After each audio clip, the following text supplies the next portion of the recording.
That was the record before us, and here we are, pre-recorded, because we did this a few weeks ago, because we're not here at the moment, are we? We're away in that. I'm Ricky Gervais, with me Stephen Merchant. Hello there. And Karl Pilkington. Well, he's not actually with us. He's on the. He'll be in some of the best of clips that will be coming up shortly. Yeah, this is just us, isn't it? This is just us. We did this. When did we do this, Rick? A couple of weeks back. Hold on, what is it? What it's the 27th today. Yeah, I enjoyed Christmas. I loved Christmas. I loved Christmas. I had a great time. What did you get? Loads of presents. So did and I. I'm glad they made it to number one. Oh, I'm really glad. Stroke, he, she. Yeah, I'm really glad that the pop idols, Cliff Richard, Westlife, made it to number one. Bo Selector. Yeah, just delete that. Yeah. Okay, well, we're going to play some of the best of, some of the greatest moments of the last 3 weeks. Yeah. Ever heard on XFM 104.9. What about this? Do you remember this one? Oh, which one is it? I'm Ricky Gervais, with me Steve Merchant. Over there, Karl Pilkington. The man who believes anything. I think it might be a condition due to his little round head. Mm-hmm. It's sort of like, it might be a new condition that we can call cranial spherity. And because it presses on his lobes, and the only sort of upshot of that is he's normal in every way, but he believes everything he reads or sees on Anna Nova. All right? Talking of which, Rick, I don't really follow the news. No. It's mainly boring, isn't it? Wars and stuff. Yeah. But I don't know. Well, yeah. Well, it is a war. It's all this nonsense before and after. When it's a war, it's, it's in the middle of the war. You can watch it on telly. True. You get results. True. You know what I mean? Like, do you know what I mean? Yeah. Like a test match or something. But it's all this rubbish before and after. It drags on. This recent war seemed, I thought, just generally, it was better presented than the previous one. Because I remember the first Gulf War, it was often during the night, and I couldn't stay up. Yeah, because I think the American had rights to it, like the Tyson fight, so we had to get it at 2 in the morning, exactly. Which is annoying. They had it, their prime time and that. And a lot of it was in black and white, as when the bombs went in. When the bombs went in. So this time there seemed to be a lot more colourful stuff. Yeah, it's much better coverage. I think there should be awards. Yeah, well, I'd like for to see it. awards, So like Channel 4 won for cricket. Yeah, I mean, a few times as well, I was quite pleased to see they actually had footage of the bombs exploding. Yeah. No, good. Well done. Generally, good on you. Well done. Good on you. Yeah, it costs a lot though, doesn't it? It isn't a costly War's thing. a lot more. When you got something like a Jimmy Carr game show, which probably costs about $100,000. Yeah, like half an hour war costs millions. It's almost as expensive as like Terminator 3 or something. Yeah. But I mean, But then you got to have variety. Exactly. Sorry, Steve, you were talking, mate. Well, no, I just wanted to make sure you're aware that the World Elephant Polo Championships have taken place. I did get it. I think they mentioned it on. Yeah, we won, didn't we? England won. Yeah. Well, my question is, where have they been practicing? I don't know. Do you remember ever at school anyone ever saying to you, "Are you interested in playing polo with elephants?" Do you reckon it was 5 blokes in pith helmets kept sneaking into a whipsnade? Possibly. What are you doing, lads? We're practicing. Get down. Yeah. Get off them elephants. Yeah. I didn't even know we had a team. I can't believe it. No, but it's like Johnny Wilkinson and the rugby lads. They're going to get MBEs, all sorts. The elephant polo boys, nothing. They're going to get nothing. I haven't seen the sun talking like them. To be fair, it's not like horse polo where I don't think there's a stick long enough. I think the elephants kick it, don't they? I think you might be right. I think they're not allowed to use their tusks. They burst it, weren't they? I think they go, start again. Raheem! Yeah. What do you mean the elephants kick it? All right, I've opened a can of worms here. Normal polo on a horse, they have like mallets. Yeah, they whack them, right? But I think it's obviously they're too high up. I think I might be wrong, but I'm pretty sure they just train the elephant to kick it. So why are people talking about? Why not just let them have a kick about without?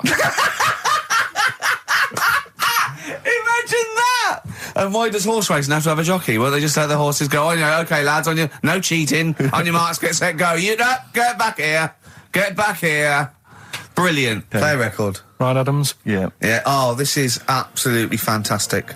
His version of Wonderwall, if you've not heard it yet, you'll be loving it. You'll be loving this. This is the Best Of Show on XFM 104.9. I'm Ricky Gervais, with me Stephen Merchant. Yes. I hope you're enjoying the Best Of. There's a fella who, was in a coma for 20 years. Just, they kept, taking him through, the normal day. They'd take him to Alton Towers and stuff.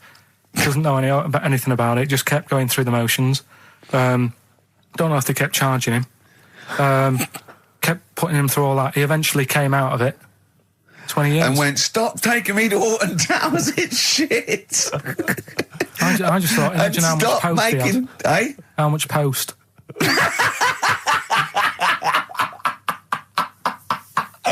Oh, Did you read about that guy in the paper, Carl? He, sorry, on the internet. He in about, I think it was about 1984, 85, he had a terrible car accident. But this must be it. He went into a coma. This must be what he's talking about. Well, they didn't take him to Alton Towers. Of course they didn't. But you've got to try and decipher the truth from the conjecture, from the thing that I mean, don't forget, Carl realises that he's had a dream. He talks to Suzanne and goes, that was good, wasn't it, last night we were in the plane? She goes, no, it's a dream. He goes, oh yeah, where's my cornflakes? You got to, you know what I mean? I can now decipher what he's actually seen, what he's read. Well, go on, what did you... Well, I'm assuming it's the same guy. It is the same guy. It was a guy in some small American town, and he'd had a car crash and he'd gone into a coma, and his wife had left him. She'd gone on with her life because he'd been in a coma since then. And he had just woken up recently. Marriage wasn't working. Marriage wasn't working. He just wasn't paying enough attention. He actually had... She was pregnant at the time, and so now his daughter is basically the same age as he was when he went into the coma.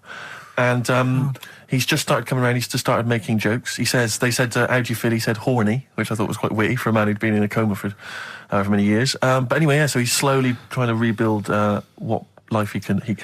That's what do you make of that, though? Because the thing is that he's missed. Imagine what he's missed, Carl. Imagine the music that he's missed. The Live TV Aid. programs. Missed Live Aid. Live Aid. He missed Phil Collins playing in 2 continents in one day. Which, frankly, I'd be devastated if I discovered that. Missed Bros. Yeah. Yeah, so he doesn't. So he put on ripped jeans and they go passe. They just have to send him a series of those I Love 1986 programs with Kate Thornton filling him in on what he's missed. Exactly. Peter Kay reminding him of space operas. Yeah, he remembers Richard Blackwood those. talking rubbish. Yeah.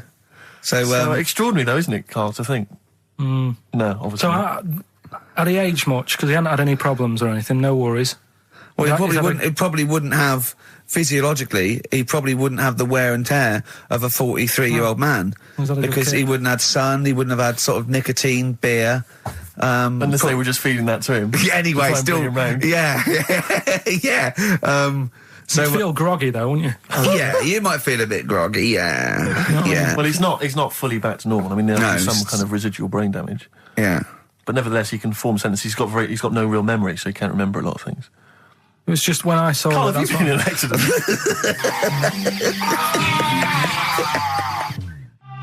The brilliant Blur, Out of Time on XFM 104.9. One of my favourite singles of the year, and that's another thing. We'll be playing our favourite singles of the year, as well as our favourite clips of our own show. Rick, I imagine if people have got a bit of Christmas money, they're wondering what they can spend it on. Office DVD? Well, other than that, these guys have got some ideas. What, adverts? Brilliant. XFM. Placebo, Bitter End on XFM 104.9. This is pre-recorded. We recorded this a couple of weeks ago, before Christmas. Hope you had a great Christmas. If you didn't, not our fault, really, is it? Nothing to do with us. Wouldn't have thought we'd have. We're aware of time because we've got plenty of cash now, thanks to a lot of you who probably bought the Office DVD. Yeah. Probably got and that if you in haven't stock. yet, and you've maybe got vouchers or money, still available. Still there in the shops. Still available. You can still make it the best-selling DVD of all time. Please. Please do. Yeah. Please do. I'll tell you what you want to hear, though, before you make your mind up. I'll tell you what, if you like this next clip, go and buy the Office DVD. I think you will. It's a brilliant clip. It's the one where we talk about, well, it is self-explanatory. Yeah. What's the best job you've ever had still, Carl? Talk like about it. Is still Paper round. Is it still the paper round? Yeah. That's ridiculous. No, it was good, though. If you look at it, like, you know, what I liked about it, you're your own boss. No, you're not. You're not your own boss. No, The news agent is your boss. All right. But then once you get out and you've got your papers and that, you sort of, you're on your Do own. you want can as long think as you about deliver the stuff. papers exactly to the places he said you are in the time he said? Yeah. It's and I do. freedom, isn't it? Any jobs you wouldn't do? Go I've just thought of one that you wouldn't do on. with your sort of mild homophobia. Well, I'm not. Proctologist. What's that? Basically sticking your finger at other people's arses. Right, well, I wouldn't do that, no. Why have you got to do that? What do you mean, why have you got to do Why that? does anyone need that doing? Because they got to look if they've got an arseache or something. Which trainee doctor makes that their speciality? Do you know what I mean? That must be, right, we got a place for proctologists, and it's you, Meadows. You came last. Oh, seriously, what? I'm not the arse doctor, am I? Yeah, you came last. Oh, I'm a bum GP. I can't believe it. Yeah, you got to, I can't believe this. Yeah. Tell you a job I don't like. What? I wouldn't want to be doing the woman, there's a little woman who sits in the little snack stall on Finchley Road station. Yeah. And I don't know how to describe it, really. She is surrounded by snacks. She can't move for snacks. It's Does like... it look like American Beauty, but with different... Not dissimilar to that. Yeah. It's a little hut on the station. And it's like, if you go to the seaside, you can put your head through one of those cardboard cutouts and it looks like you're a big fat person or whatever, and you can have your photo taken. It's like an equivalent of that, but it's just snacks everywhere. She's got bananas up to her chin.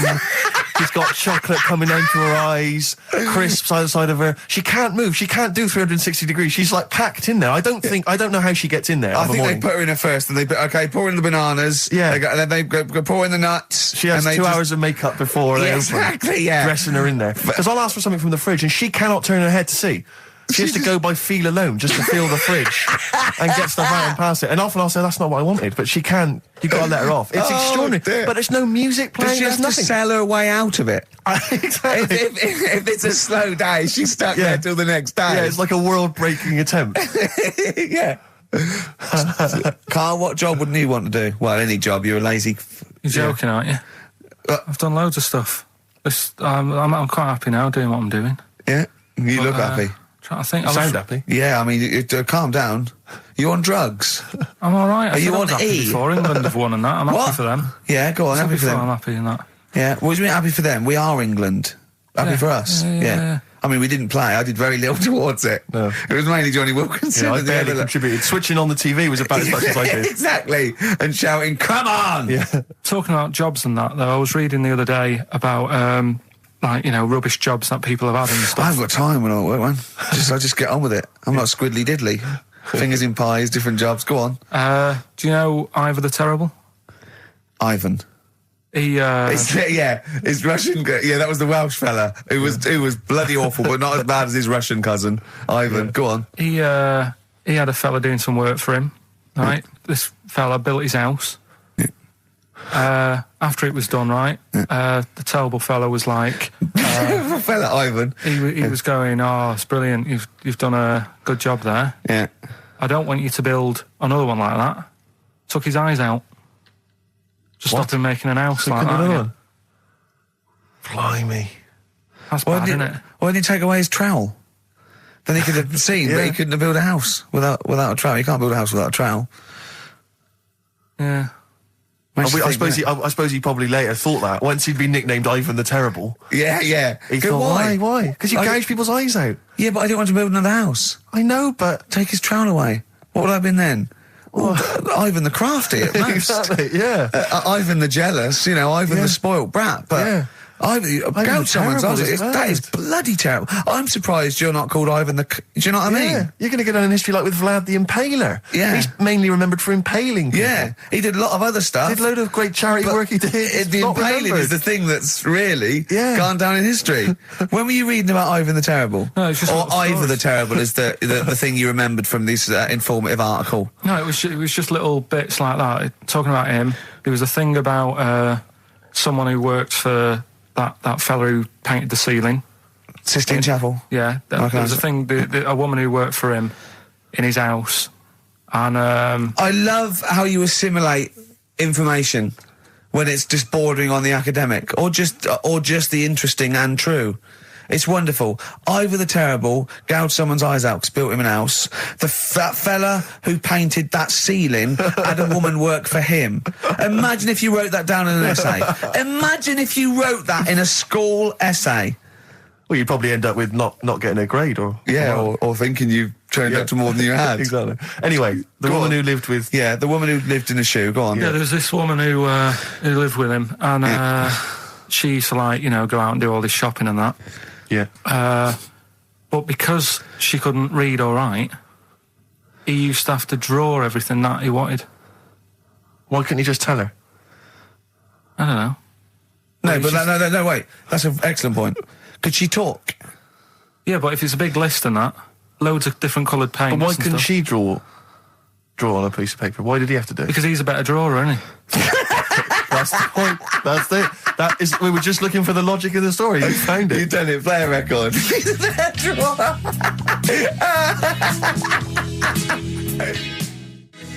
is the Best Of Show on XFM 104.9. I'm Ricky Gervais, with me, Stephen Merchant. Yes.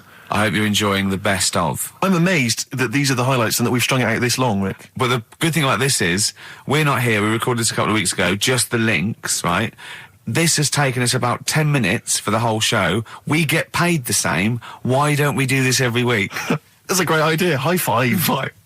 Listen to this clip, it's brilliant. I think that my new TV is too big, Rick. I said that I know, when he I don't know bought what it. I was thinking. But I can't believe it. He talked about this buying it. He's got a bit of cash now, of course. And what is it? 42 inches? 42-inch plasma screen. What did it cost you? $3,000 or I something? don't tell. That's Wow, gross. it's 3.5 ridiculous. grand. £3,500, big spender. Of course, it's too big. Well, I can't get far enough back in my room, in my living room for it. You know, you're meant to be, I think, 4 times the screen size away from it Really? to get out from the air. So that's 4 times 42 inches you're meant to be sitting away from it, which is impossible. Yeah. Well, I'll have to just get friendly with the neighbours. Yeah, watch it through a hatch. If that's the case, though, aren't you better off just getting a portable? What? I don't understand that rule. What are you saying? Well, you're meant to be 4 times the screen size away from the TV. But then what's the point in having a big telly if you've got to keep moving further back? Get a portable And sit and right sit next to near it. it. Do see your point. Why do people go to the cinema then? Did you see films that are out yet? Fair enough, he's got you there. Done. I'd tell you this, though. I had it delivered, and, are you supposed to tip delivery men? Of course you are. I don't know. You see, I've never had anything delivered before. I never spent that much money. Not if it's a courier with an envelope, but if it's a bloke who's struggled up the stairs, I held the door two open for fat him. blokes with a fridge, then give him a £5 for a drink. But the problem was, I didn't realise, and I was thinking to myself, I wonder if I've got to tip him. And the guy was leaving, and my mobile phone went off in my pocket, Yeah. and I reached in to get it. He put his hand out thinking it was going to tip. I went, it's just my phone. And I felt terrible after he left. I didn't know. What was I going to do? Run down the street and offer him a £5? No. No, of course not. No. I'm not made of money. I just spent it on TV. Yeah, I've got no money, mate. Yeah. I just spent it all on this. I had to clean out my jar, everything, Exactly. the drawers. Yeah, I'd take some bottles back. The problem was, it took me forever to wire it in. I thought, I'm not going to pay for someone to wire it up, you know. So it took me about 3 hours to wire it in, and it was huge, and I got it switched on, and the first programme that was on when I got it wired in was Bargain Hunt. I'll tell you this, David Dickinson's tan almost took me eyeballs out. That's it. It was incredible. It was like X-rays. It was extraordinary, the glow. I know, a huge plasma screen with this orange thing coming out, and he keeps turning to the camera, doesn't he? course, that Just to grin. get you. Yeah, he turns away. You get a bit closer. They go, "What's he doing?" He just turns around, Exactly, yeah. takes the cornea off. What do you think, Bargain Hunters? Bargain Hunters. Oh dear, that's why I'd buy a plasma screen to watch Bargain Hunt. I mean, it's ludicrous. This is the problem, is because what do you watch? I mean, have you watched anything that's been worth having? The only thing I've watched really worth watching. 24. Well, On- yeah, on a 24 big- works great, but also films. Obviously, that's the main reason I bought it, because films just look amazing on there. Yeah, DVD on the plasma That's it. screen. If you're into films and that, it's just that I only, I've just got the 5 channels and flicking about, and I'm not impressed. I mean, I can understand why more people listen to radio and stuff. Yeah. Well, not this one, but go on. Well, when was it? When was the last time I sort of sat down and had time? Because I'm always busy doing stuff and that. Sure. Moaning takes up about 3 hours a day. When did Wimbledon finish? A couple of weeks ago. Right. Found myself sat there, right? I'm not having a go. I know we stopped Cheeky Freak of the Week and all that, right? So I'm not going to be having a go. Christ, I sat there. I'm scared. No, I'm not having a go. You've always got to remember that. Go I'm on, just get on with it. Get on with it. I'll apologise after. I'm just saying, watching Wimbledon, it wasn't, one of the major games. It was little fellas in a wheelchair having a game. Little fellas in a wheelchair. Right. But for me, I mean, great. They're doing a sport and everything. Don't put it on the telly. What was up with it? There wasn't like a rally going on. No, do you know what I mean? Do you know normally, Christ. like with the well, not to Enman, but with some of the other with some of the other players and that, they're playing for ages, aren't they? It's like, who's going to win this and that? Yeah. None of that. It was just like, hit it, net. Oh, Christ! Oh, God! I don't know what to do! And people would like sat there watching it as well when they've got other games going on in there. That's what I couldn't understand. If you've paid your money to get God. in, Yeah. I mean, like I say, good on them if they. Do you know what I mean? But it would have been. I And don't they know, all start first in the marathon. I just thought it would have, give them a game of swing ball or something. Yeah. You know what I mean? No, yeah, I understand. Oh, God. There's never anything on. XFM in the community. Let's play a tune. Ricky Gervais, Ricky Gervais. Don't put my name to this last link. Don't put my name to this last link. Ricky.Gervais, xfm.co.uk. Oh. Magic, Virgin, if you're listening, we are available probably sooner than we thought. That was Radiohead and They're There. We're Not Here, all right? Pre-recorded. Coming up is one of Karl's little film things where he puts himself into a film. It's his favourite film. It's Kes. Enjoy it. I love the fact that in pole position, in positions 1 and 2 of his favourite films of all time, it's The Elephant Man and Kes. Yeah. That's brilliant. Yeah. Go on. All right. Am I leaving the mics open a bit when this is going out? or what? Yeah, let's have a listen. Yeah. All right. So don't talk then, right? Just put that hot dog down, Rick. And this is the bit in Kes where it's the teacher and he gets up and he has to Glover. talk. What's his name? Is it Brian Glover? No, it's What's the other teacher. The other one. Anyway. All right, go on. All right, so here we go. Things that had actually happened. I've got another one. What about you, Casper? Casper! All right. All right? All right. You haven't been listening to a word I've said, have you? Yeah, I heard some of it. Yeah, you Some of it? just... Stand up. Always somebody, isn't there, eh? Right, now you're going to tell us a story about yourself. What sort of story? I want you to think of an incident that happened to you sometime in the past that is true and that you think will interest the rest of the class. All right? All right. What about I work on a radio show at the weekend. Well, are you going to tell us about it? I'll just do. It's 2 hours, and it's with Ricky Gervais and Stephen Merchant, and just sort of play music and tell stories and stuff. What kind of stories? Well, whatever. Like last week, it was science. We were talking about this lad who was growing a knob on his arm. So it's weird. It's tricky, sir, because like with Ricky, he gets bored quick and he won't listen to the stories, and he'll start squeezing my head. All right. I'm not interested in what he does. That isn't normal, is it, sir? That. I mean, it sure is a bit gay. Is he? Just messes about, though. Do you know what I mean? I try and like come up with good stuff, like monkey news and like quizzes and stuff, but then he'll just, Ricky will just mess about. I mean, on Saturday he did it again. He squoze me head. How do you spell that? Squoze. S-Q... Oh, you're going to show us off the wall? This is a new word to me. Squoze is S-Q-U-O-Z-E. Right, now tell us what it is. It's when he gets me head and he puts one hand on the back of it, right?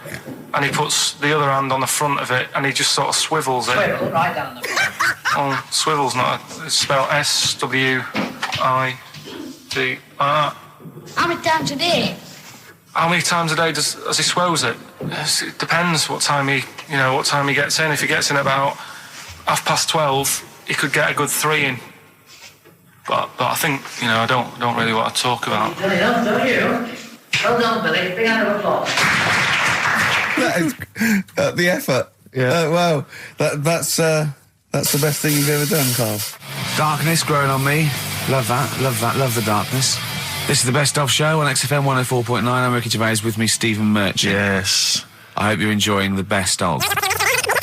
Now, Rick, you may remember that last week we opened with some quality knob news. Knob news, yeah. It was Hitler's knob. Hitler's knob was one of them. That just sparked off into a whole bunch of other kind of knob-related discussions. Yeah. And I'm pleased so far to see that we're almost at the halfway mark for this first hour. And so far we've only talked about nudity and/or todgers. Yeah. So excellent work from us. Well done, lads. Yeah. I'm looking forward to Dr. Fox and the rest of the Sony award committee listening to this one. Yeah. But more knob news. I don't know if there's a jingle for that, maybe. You nearly had the eye out. Knob news. Knob news, excellent.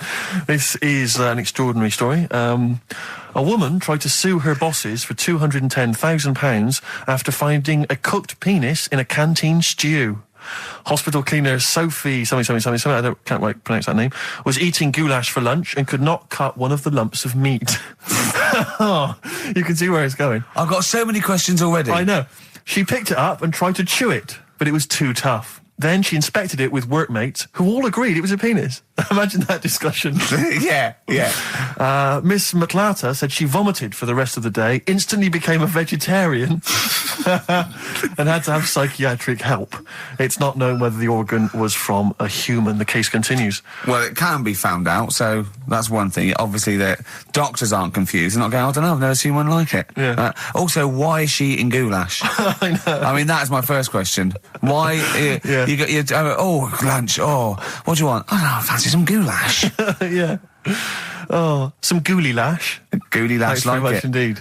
Lancashire cockpot Oh, is on the menu. Brilliant. Only £5.50. Wangers and mash. I'd love some wangers and mash, please. Cock o' van. Cock o' van. It's already done for There's you. some. There's wangers and mash, cock o' van, Lancashire cockpot. That's just off the top of our brains. Yeah. So if So you've got if any you of your wanna- own, keep them to yourself. We're not interested. What do you make of that knob news? And it's in a hospital. Oh, yes, it it was. could- No, hospital cleaner. You're right. Hospital Oh, cleaner. God. I know how your mind's thinking already. There's been a mix-up. What kind of mix-up? I love that. What, some bloke's gone in, some lesbian's gone in, wanting a sex change. She's got a carrot for a cock. Bit of stew and steak. Stewing steak. Oh, that would be great. 50 Cent in Da Club on XFM 104.9. We're playing our favourite singles of the year. Yep. And we're looking back over some of our favourite clips of the year.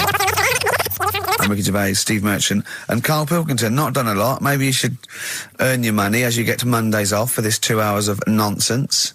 What are you on about? I've done loads of stuff. Yeah. But same old. Yeah. Let's have something new, something Come on. fresh. Well, I've been looking around, right, on the internet for stuff. On the internet. Yeah. Your Bible, where you get all your information about the world and the universe and morality from. And you know, like, how I always say to you, I don't really read that much of it, I just read the headline, Perfect. right? Yeah. Anna Nova have sort of nicked that idea to grab you. Nicked what idea? Well, to sort of get to the meat straight away at the top. Do you know what I mean? The headline to the story and everything. What? Right, these are But stories. the headlines already existed. That was why you thought that was a good not idea. like this, though. All right. Headline. Well, these are all headlines, right? Vibrating shoes could stop elderly falling. Do you know what I mean? Oh, God. You don't need... Vibrating shoes could stop elderly falling. Yeah, that's the story. You don't need to read on. That's what I'm saying. Well, Right, could you because read on anyway? Can't be bothered.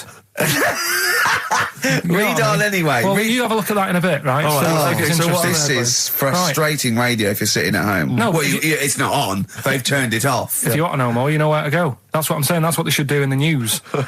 Get the news done in Bong. a minute. There's a good story about Iraq. Right. Bong. Have a- look it up. shoes. Look it up on the internet. Right. Anna Nova. Give us another bong.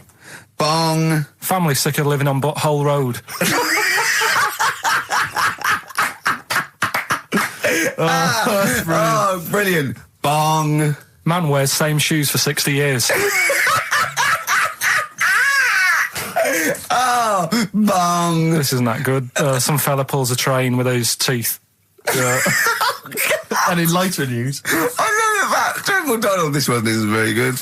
And the last one, man fails to break clothes pegs on face record. She's always good. Well, that's the one I did read on about. I love that out of all those. That's the one he went on about. Go on then. Just Why is that news? He fails to make a record. So did I today. I know, yeah. I failed the long jump record today. yeah, didn't even take part. No, I was rubbish. But what are the rules on world records and that? I don't know if there are rules. There are certain things you can't.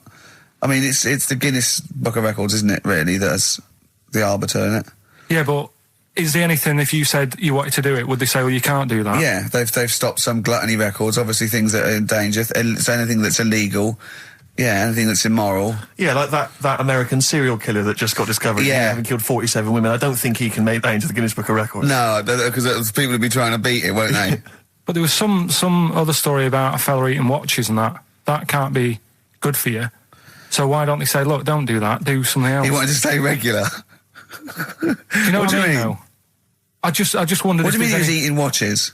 He just said he was eating watches. He got about 3 in about a minute. How did he time it? Do you know what I mean, though? And then the other thing is, the one that I was reading, the world record with the fellow who's pulling a train with his teeth. Does that make any difference that he's done it with his teeth? What do you mean? Well, what difference does it make? Well, isn't it? It's quite hard to pull a train with your teeth, I imagine. Well, it's pretty hard to pull a train. All I'm saying is it because he couldn't beat the fella who's pulling it with his hands? Well, this is my point. I think there was one bloke with the record for the running backwards 100 metres was sort of like 11 and a half seconds. And I was thinking, turn around, you'd probably have a really good go at that. Do you know what I mean? Yeah. It's sort of like doing a marathon with a milk bottle on your head. Take the milk bottle off and see how fast you can go, you twat. But you can just tweak it, like the fella who has done the pegs on the face, right? Yeah. His name's Gary Stretch Turner, right? Right. So you're sort of cheating already if he's got a stretchy head, right? but you are, right, you are one of the most stupid humans I've ever met. Well, get me in the book. Yeah. Right? Well, listen. So Gary Stretch Turner, right? His record is 153 pegs. Yeah. He did it again, and he only got 150 on. So he hasn't broke his own record. Right. But what I'm saying is, if he tweaked it a bit more, would that make a new record? What? Well, if he said, I've got 150 pegs on, but at the same time as eating a burger. I see what you mean, yeah. He'd be the world record breaker for pegs and eating burgers at the same time. Yeah, just change it a bit. If you know you're not going to make it, just do something else. I'm assuming the rules are set at the beginning, Carl. That's it. That's where they say, right, you're just going to do the pegs thing. You're not going to introduce burgers halfway through, are you? Definitely not. And then they have a go. I was on one leg, not interested. How many pegs? 150. Can I just ask very briefly, I was quite interested by the family had to move because they lived on Butthole Road. Yeah, I quite like that one. I don't know if I've told you before, Rick, where I used to live. I'm not going to tell you the name of the street that I used to live on, not on air, because my parents still live there and I don't want, But I'm going to write it for you now. This is the genuine name of the street I used to live on. Just imagine when you're at school. Yeah. And like in class, for instance, in French, you've got to say, you've got to answer where you live. Yeah. J'habite, wherever. Yeah. That's the name. This is actually the name of the street we lived on. No, it's not. I swear to God. That is... Absolutely right. I could phone my father now and he could confirm that for you. I swear because he doesn't want to God. And I tell you that... But listen, do you know what worries me? It's the apostrophe S. I know. Because that's blatant. Yes. Amazing, isn't it? That is incredible. But imagine how embarrassing that was. So if I look that up in the Bristol... You'll find that in the Bristol A to Z. I swear to God. That is really... Why have you never told me that before? I can't believe I haven't. That's I'm incredible. still embarrassed now. Do you know, whenever I have to phone up, if I have to give that address, I always spell it instantly. Really? Like, somehow that'll hide it, that'll disguise the name. But I can't get over that. Anyway, if you perhaps live in Tits Avenue, or... Wankling Drive. Wankling Drive, just get in touch. Let us know, we're not really interested. This is the Best Of Show on XFM 104.9. I'm Ricky Gervais, with me Stephen Merchant. Yes. I hope you're enjoying the Best Of. I know what you're thinking. If this is the best, my Christ... What was the rest like? Well, we'll be back in a week's time, so you can judge it for yourself live. But anyway, in the meantime, this is one of the best clips I've ever heard. I'm laughing just thinking about what it might be.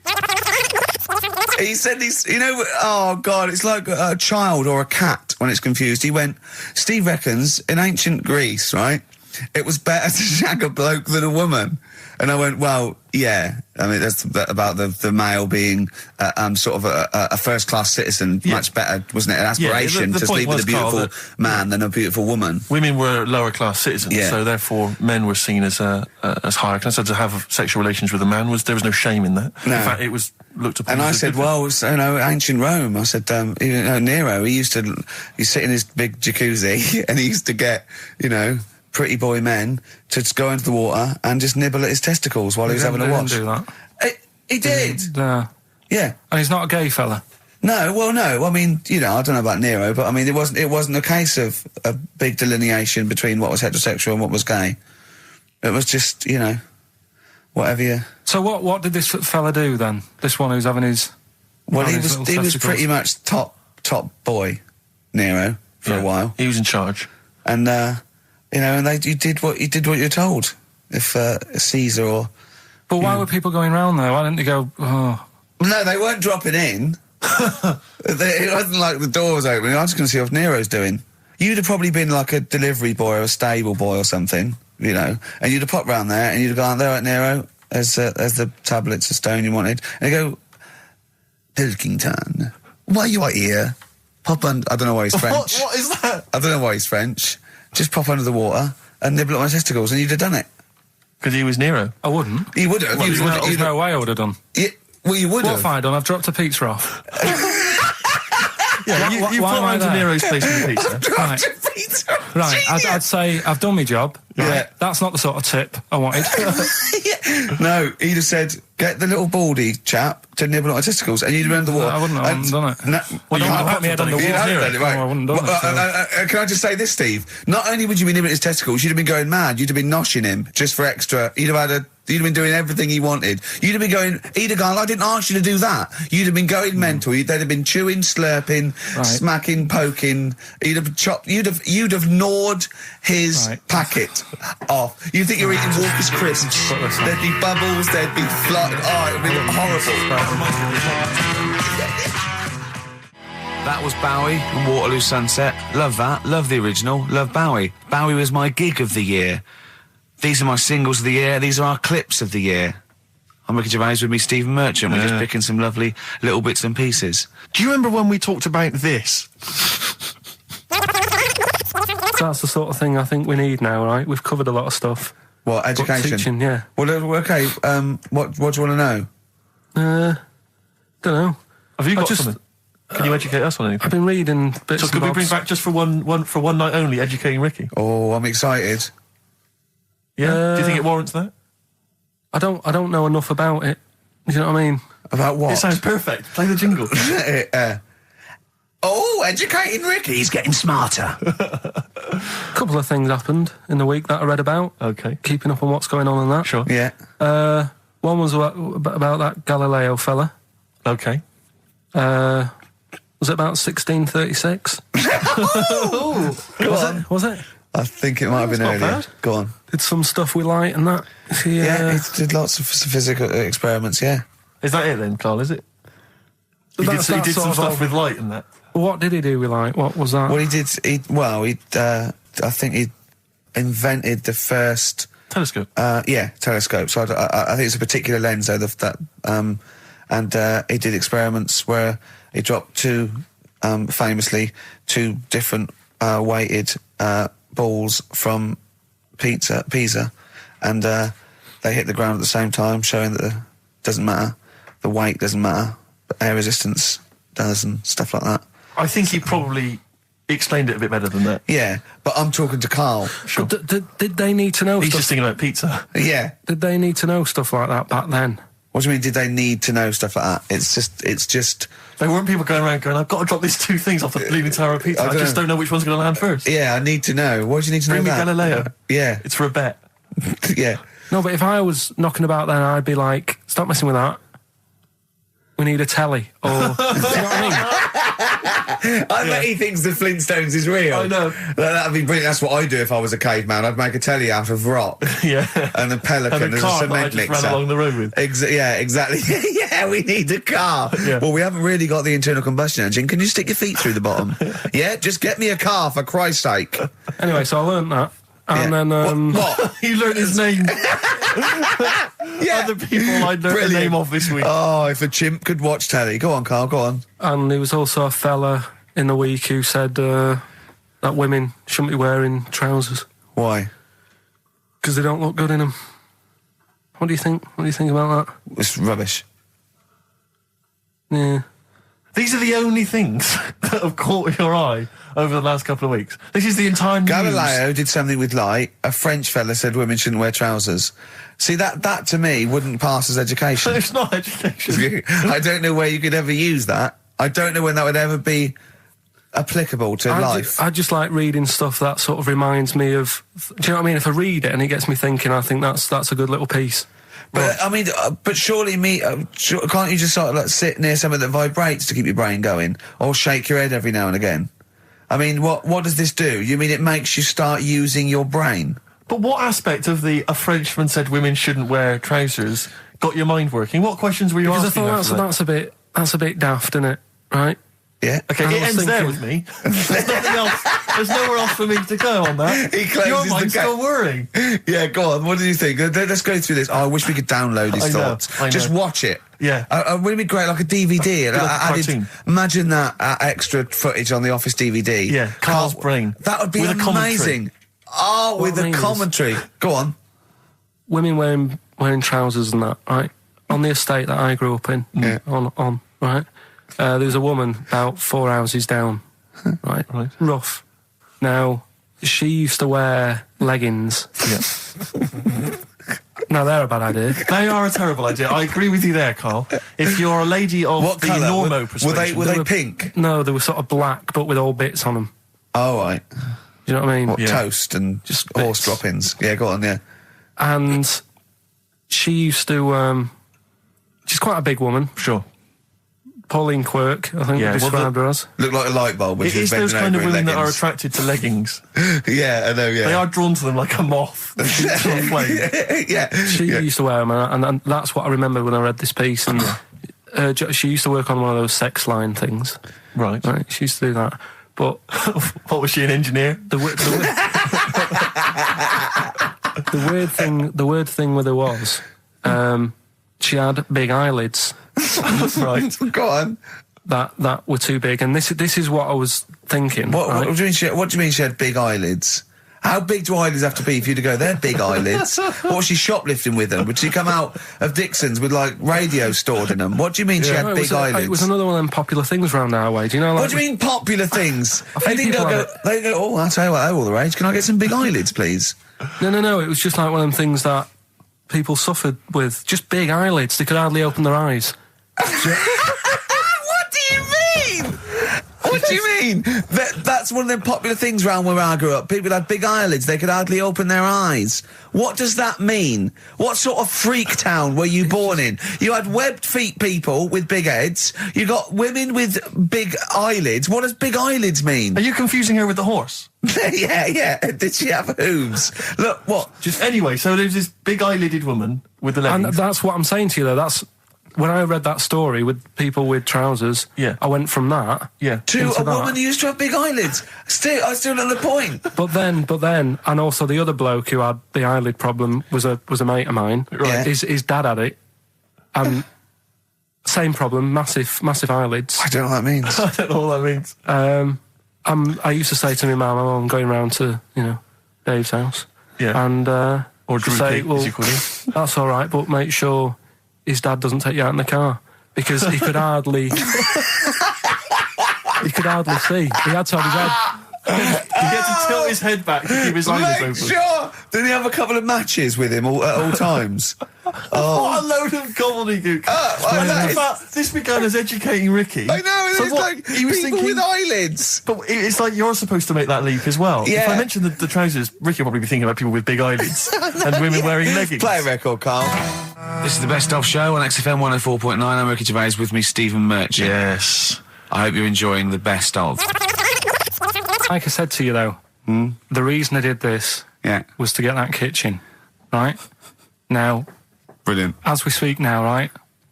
Builder's in the flat. He's been annoying me. Of course he has. Of course he has. What's he been doing?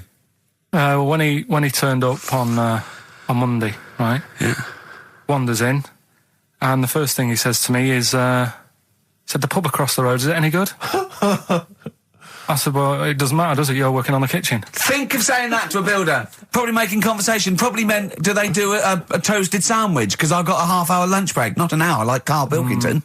So I'll probably there and get a nice, cheese and tomato sandwich. Is that packet of crisps. genuinely what you said to him? Yeah. The first thing you Yeah, said so to him? Suzanne had a go at me saying, why have you said that? He hasn't even started on it yet. I cannot believe that. You're unbelievable, Carl. And you say it's us that are rude, crass, I wasn't being thoughtless. rude. I just was letting him know. Do you know what I mean? I know what He they're up knows to. what he was there for.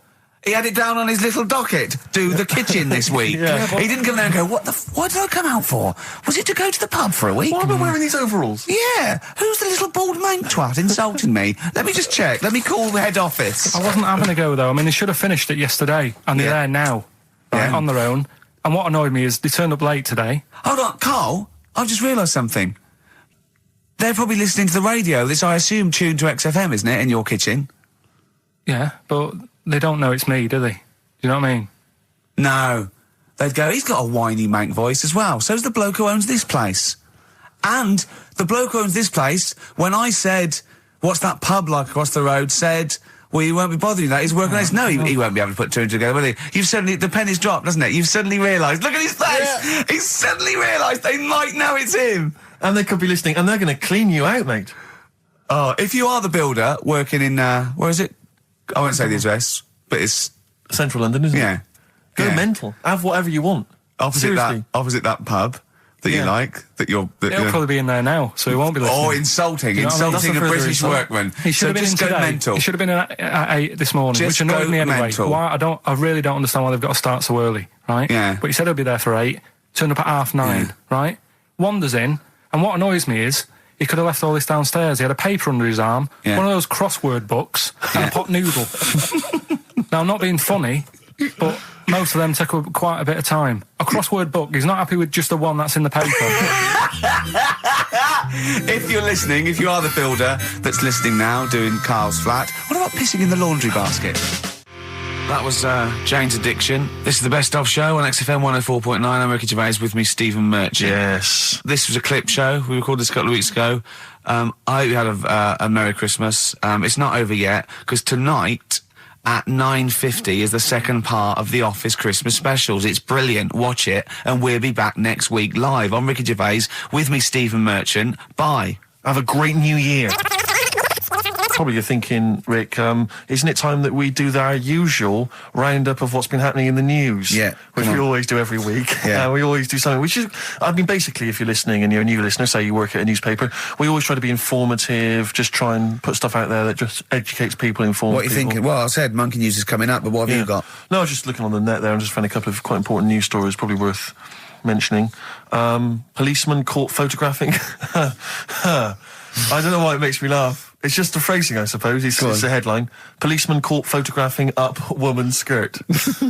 No, he wasn't up there taking a picture of Big Ben. He wasn't going, can I just sit up here? I'm just going to take a picture of that seagull over there. No. He was facing the camera up a woman's skirt. He was indeed. Right. A policeman in Japan is facing disciplinary measures after he was caught photographing up a woman's skirt with a hidden camera while on duty. The 42-year-old sergeant, who's not been named, used a digital camera to secretly snap the shots when the woman was reporting a stolen bicycle. So he was actually... He was actually doing his proper job. He'd obviously thought to himself, I'll bring him a digital camera today. On the off chance a beautiful woman comes in to report a crime or robbery, I'll have it ready, I'll have it positioned, you know, Yeah. in such a way. But this is interesting. This is how he got caught. Okay? The woman became suspicious after she saw a flash go off. Brilliant. I mean, this... Not so secret at all. Sorry, did I just see your shoe? Your shoe just seemed to just spring into life there. It was light. There was light. Yeah, I around your think shoe, I've wasn't had someone set fire to some magnesium that was on the end of it. It won't it's happen only- again. Well, it's only you and I in here, and your shoe was just suddenly lit. and Why are you almost got standing like blinded. that? Why is your shoe just sort of like between my feet? There's no reason. This is There's how no I reason. always stand. Just what did the bike look like? Flash? So, are you taking pictures of my family? No. And no, I'm not. And you should be wearing knickers anyway. Well, how do you know that? What? How did you know I'm not? How did I know what? I'm not wearing any. I didn't know you. I don't know what you've got up there. Well, I don't know what it looks like, and there's no way I could. Of course, it would be roughly that conversation in Japanese. I know. Yeah, You yeah. know, you just mentioned there about sort of no knickers and that. Is this going to be your Auntie Nora? No. Right. It's just, you know, like the last flat that I lived in, I always had a good view across the road and I could see, it was the hairy... There was the hairy well, Chinese not kid, hairy yeah. Chinese kid, he was just a Chinese kid, actually. Yeah. Yeah. Running Because about. that's rare, isn't it? Hairy Chinese kids are very rare, isn't it? yeah. There's only one official sighting, isn't there? In one of those shit little magazines that you buy. And there was the old woman who didn't move, she was just sat there reading a book all the who time, we wasn't think he? possibly died and no one came round for weeks, That yeah. might have been. But, and now I've moved, right? And it was quiet for a bit. I always look at what view I'm getting, right? Looks across and it was just sort of empty, sort of flats ready for people to move in and that, right? Anyway, people are in there now, right? And they've put all the furniture in, but I haven't put any curtains up. Oh. Right. So anyway, I'm sort of washing up, just having a look out the window. Yeah. Right. Girl sort of wandering about, you know, knickers on. right? With no knickers on. You mean No naked? knickers. Well, she had a bra on. Right, but- okay. But, She was no probably knickers. looking for her knickers. So I thought, oh. And I don't know how long I was looking, No. right? But anyway, she looks across. Oh, God. I think she spotted me. Yeah. I think, oh, God. I felt really bad. Yeah. I said to Suzanne, Sorry, is this some sort of Peeping Tom confession? No idea. well, he's not, that's the thing though. Peepington. If I was peeping, she was peeping as well, because she was looking over. Works both ways, doesn't it? Yeah, but yeah, all she could see of you was your bald head. Yeah. No, but And your this hands is it. moving as you were washing up. And some white-looking substance frothing up. Particularly stubborn stain on this Yeah. glass. Yeah. Oh, God. Imagine that. Imagine if you looked across. I'm assuming your sink is lower than the window. But didn't she just cover up or something? Or she looked back and go, oh, you're looking at my fanny? Well, the thing I did, What? I thought, just sort of drop me boxer shorts. Because I What? thought, well, Suzanne said, what are you doing? What are you talking about? What are you talking about? No, just so they can see me cheeks of me. What are you talking about? No, because I thought, if she thinks I'm walking about in the nude as well, then we've both got something out of it. Carl! This sounds like a bad excuse in court. I know. So sorry, you were looking at a woman dancing around naked, right? So the only thing you could do was immediately drop your boxer shorts. So she looked across, saw you fully clothed, saw you took your No, boxers she off. wouldn't have done, because it's sort of just the top half and the sink's at a side angle, so I was sort of looking out. So This she is wouldn't have genius. so she wouldn't have seen your trousers then anyway. No, she did. I moved in front of the window more. So you then made them. You actually climbed in front of the window. Oh, this is amazing! So you climbed in front of the window to show off No, your it wasn't your naked obvious. lower half. Suzanne said, what are you doing? And I I said, bet she did. What are you looking at? I sent you in here to What clean up. are you doing? I'm just taking my trousers down, standing by the window. Why? Because there's a naked woman across the road. What do you think I'm doing, Suzanne? I'm exposing myself while looking at some free funny. leave it. What's up with you, Suzanne? anyway, Wait a minute, can I just check? A final question. What did the woman across the way... What happened? What was her I reaction? didn't look again. I just thought, you've seen a bit of action as well. We're both happy. Let's leave it. Brilliant. So were you waddling around like a penguin with your trousers around your ankles? I just was walking about, and Suzanne said, what are you doing? I said, I'll explain to you in a bit, but don't look out the window, because then it's Excellent. obvious. Then he sees that she calls her husband to look at Carl walking around naked. He goes, oh, she's got a... Quick, Suzanne, get him out. There's only one with him. Get some more friends. They've gone one more. It's the best of. You've been voting in all week, sending your emails. So here's the clips that you wanted. All right, so here's the first bit. What's the best job you've ever had still, Carl? Talk like a Is it still Paper round. Is it still the paper round? Yeah. That's ridiculous. No, it was good, though. If you look at it, like, you know, what I liked about it, you're your own boss. No, you're not. You're not your own boss. No, the guy The who runs news the news agent is your boss. All right. But then once you get out and you've got your papers and that, you sort of, you're on your Do own. what you want can as long think as you about deliver the stuff. papers exactly to the places he said you are in the time he said. Yeah. It's and I did. freedom, isn't it? Any jobs you wouldn't do? Go I've just thought of one that you wouldn't do on. with your sort of mild homophobia. Well, I'm not. Proctologist. What's that? Basically sticking your finger at other people's arses. Right, well, no, I wouldn't do that, no. Why have you got to do that? What do you mean, why have you got to do Well, why that? does anyone need that doing? Because they got to look if they've got an arseache or something. Which trainee doctor makes that their speciality? Do you know what I mean? That must be, right, we got a place for proctologists, and it's you, Meadows. You came last. Oh, seriously, what? I'm not the arse doctor, am I? Yeah, you came last. Oh, I'm a bum GP. I can't believe it. Yeah, you got to, oh, I can't believe this. Yeah. I remember I was on I don't know if this is all right to talk about. I mean, it happened, so, you know, not worrying It's all about right to talk about. Everything's all right to talk about. But I was on the train, right, coming from Manchester back to London, right? Yeah. And got on it. It was like a Friday night, and it was heaving, you know, like the last train is and all that. And absolutely chocker. Right? Yeah. So I'm walking through the carriages, thinking, oh, is he in his seats anyway? Anyway, everyone's like, it's heaving, right? It's people stood up in the doorways. You can't get in the toilet and all that.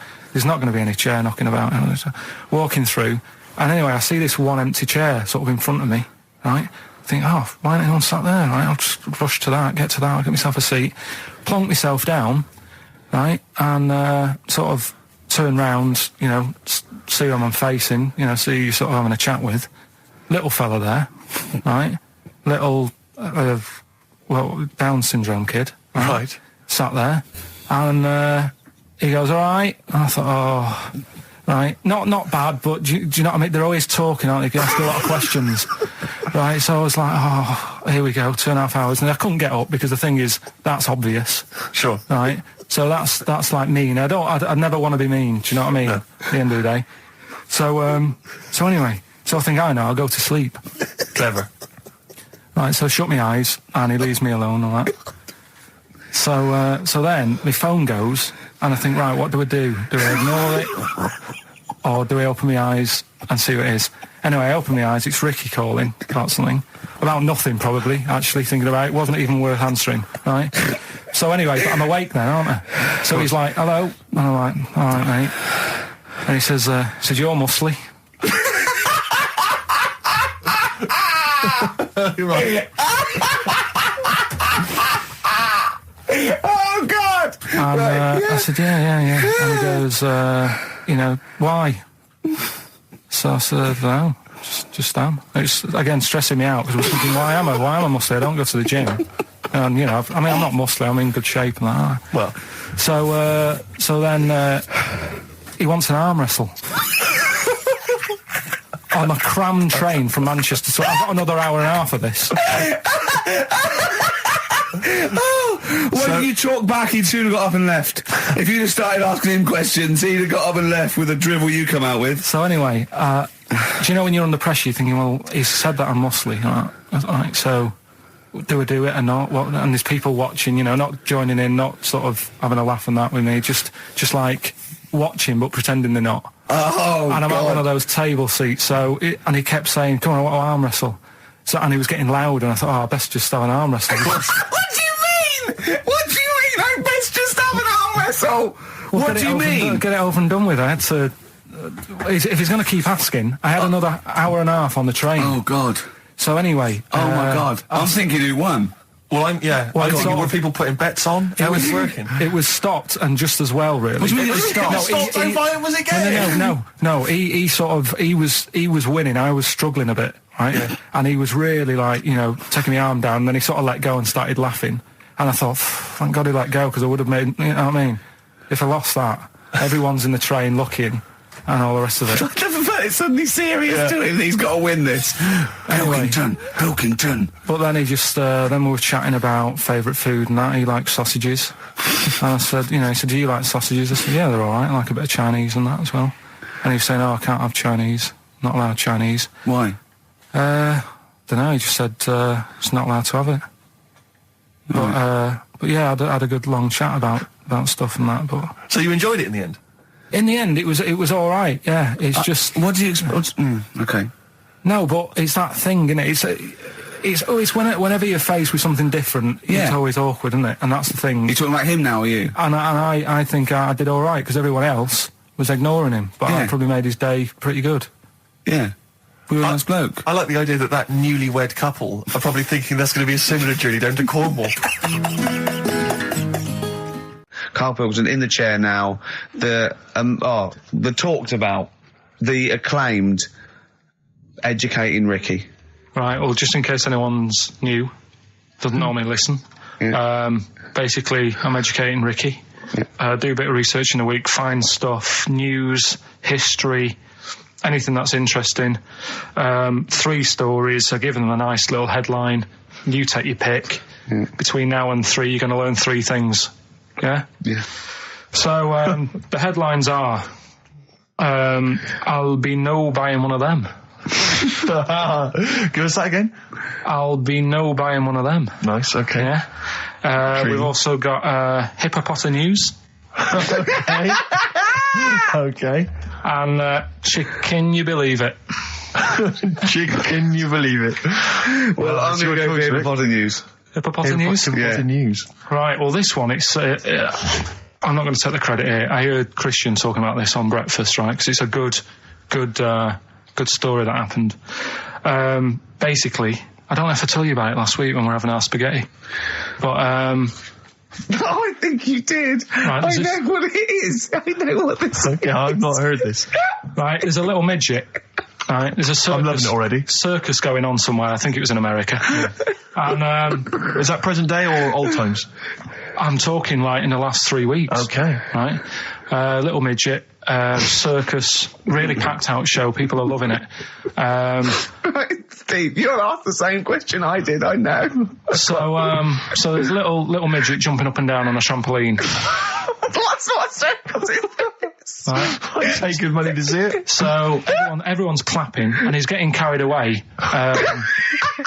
Because he can't believe they're loving it. I didn't know they'd like a little person on a trampoline, but they love me. But you know what it's like when, if there's a crowd of people sort of encouraging you to sort of go higher and stuff. Yeah. And I'm sure he knew it was getting out of hand. But he was jumping and he was coming down the road going higher and he's going really high in the air, right? So he's doing this, crowd are clapping. There's a hippo, right, just sat next to the trampoline getting ready to come on and do his act. Oh, right, I thought he was in the audience. That's it. Getting ready to do his act, Steve. Yeah. So he's a ventriloquist. What do you mean he's sitting by the trampoline waiting to do his act? Because why does he sit in the dressing room and they go, 5 minutes, Mr. Mus, 5 minutes, Mr. Mus. So anyway, right, so the hippo's there. He's getting annoyed, is he? Because the midget's He's going, how can I follow this? This is really annoying. They're going to be, no. So he's thinking, he's already done the trampoline, my pogo stick act is never going to work. Yeah, go on. So there's a hippo waiting. Here's a great story, and I just know he embellishes it or it gets slightly wrong. Go on. So there's a midget jumping up and down. The hippo's getting annoyed. The crowd are going mad. The midget's loving it. Can't believe his luck. Although you think he probably knows he's dicing with danger. Yeah. So next thing you know, they're all saying higher. He gives it one big, heavy sort of landing on the trampoline. Goes really high, but goes off at a funny angle. Oh, hypotenuse. Okay. Yeah. And sort of flies up. Hypotenuse!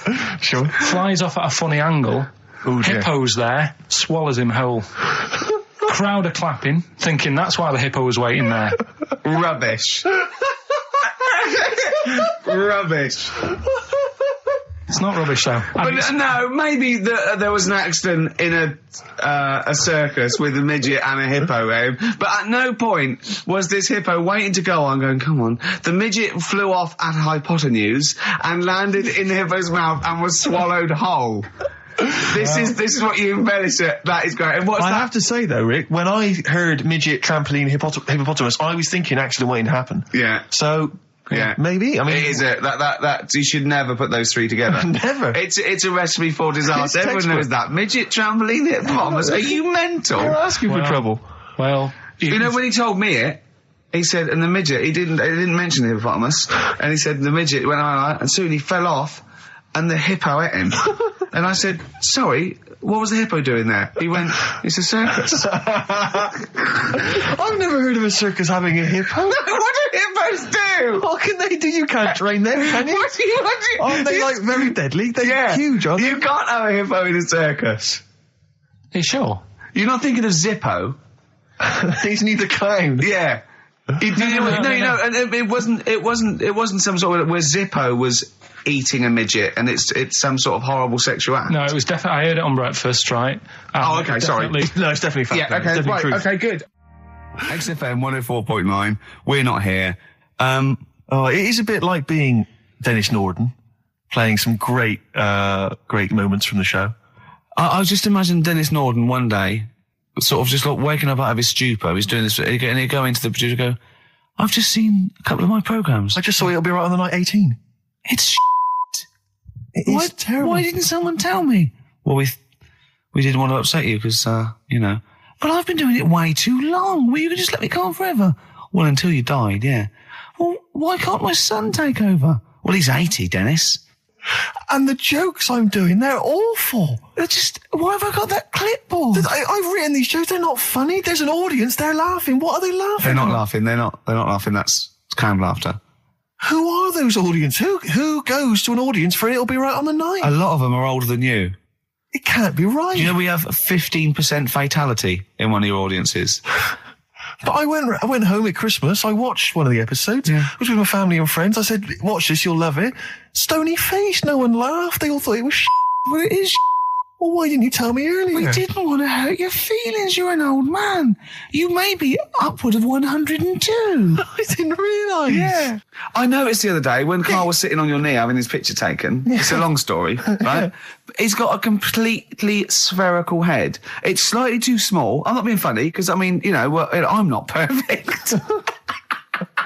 But he's got a completely spherical little head. He looks a little bit like a baby hamburger. You know hamburger off McDonald's? Sure.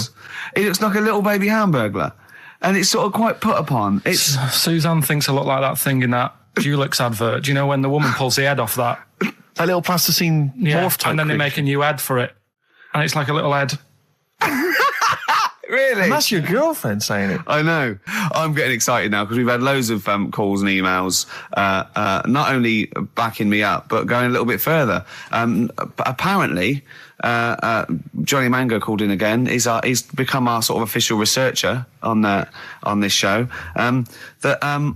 There is evidence that Queen Victoria in Balmoral, with a young house guest, Winston Churchill, used to consume cocaine-filled lozenges. So there you go. Also, MDMA was a precursor of sort of ecstasy, a derivative, and that was big in the day, giving soldiers, you know, a little pick-me-up. So it's not so mad, is it? It sort of makes sense because he was into his speeches and that, and they say that coke gives you sort of, you know, the balls to stand up and say like... Not that that's a good thing. And No, it's not. No. Definitely not. No. Right? But... Apparently, it makes you confident, doesn't it? So you can stand up and say, you know, we're going to fight them on the beaches. Yeah. And all that. And sound like you mean it. It's exactly, yeah. When he was sort of like, you know, a little bit pissed up with his cigar on, coked off his tits, he wanted to fight. He didn't care where it was. He'd fight on a beach. He didn't care. He didn't care if he got sand in his new trainers. Exactly. He was boozed up. Yeah. You want to fight? Yeah. That's why he was coming hard. He was very much... You got to think of him as the Liam Gallagher of his day. Yeah. Oh, dear. Bad. Are we allowed to talk about this? I mean, I don't mean in terms of referencing drugs, but are we allowed to... Is this like libelous to Winston Churchill? One, Or you his can't family? libel the dead. Yeah, but Two, can you- it's a is lot that of only it- in America, maybe? I'm asking, and we're not saying, you know. Two, I think you'd probably going to also a fair comment. Three, we say we were joking. Yeah. 4, it's a satire. Yeah. 5, we love him. 5, we're not condoning drugs in any way. 6, this is Dermot O'Leary's show. I didn't have a go at him anyway. I said he's all right. If there's any law against Rasputin, we might be in trouble.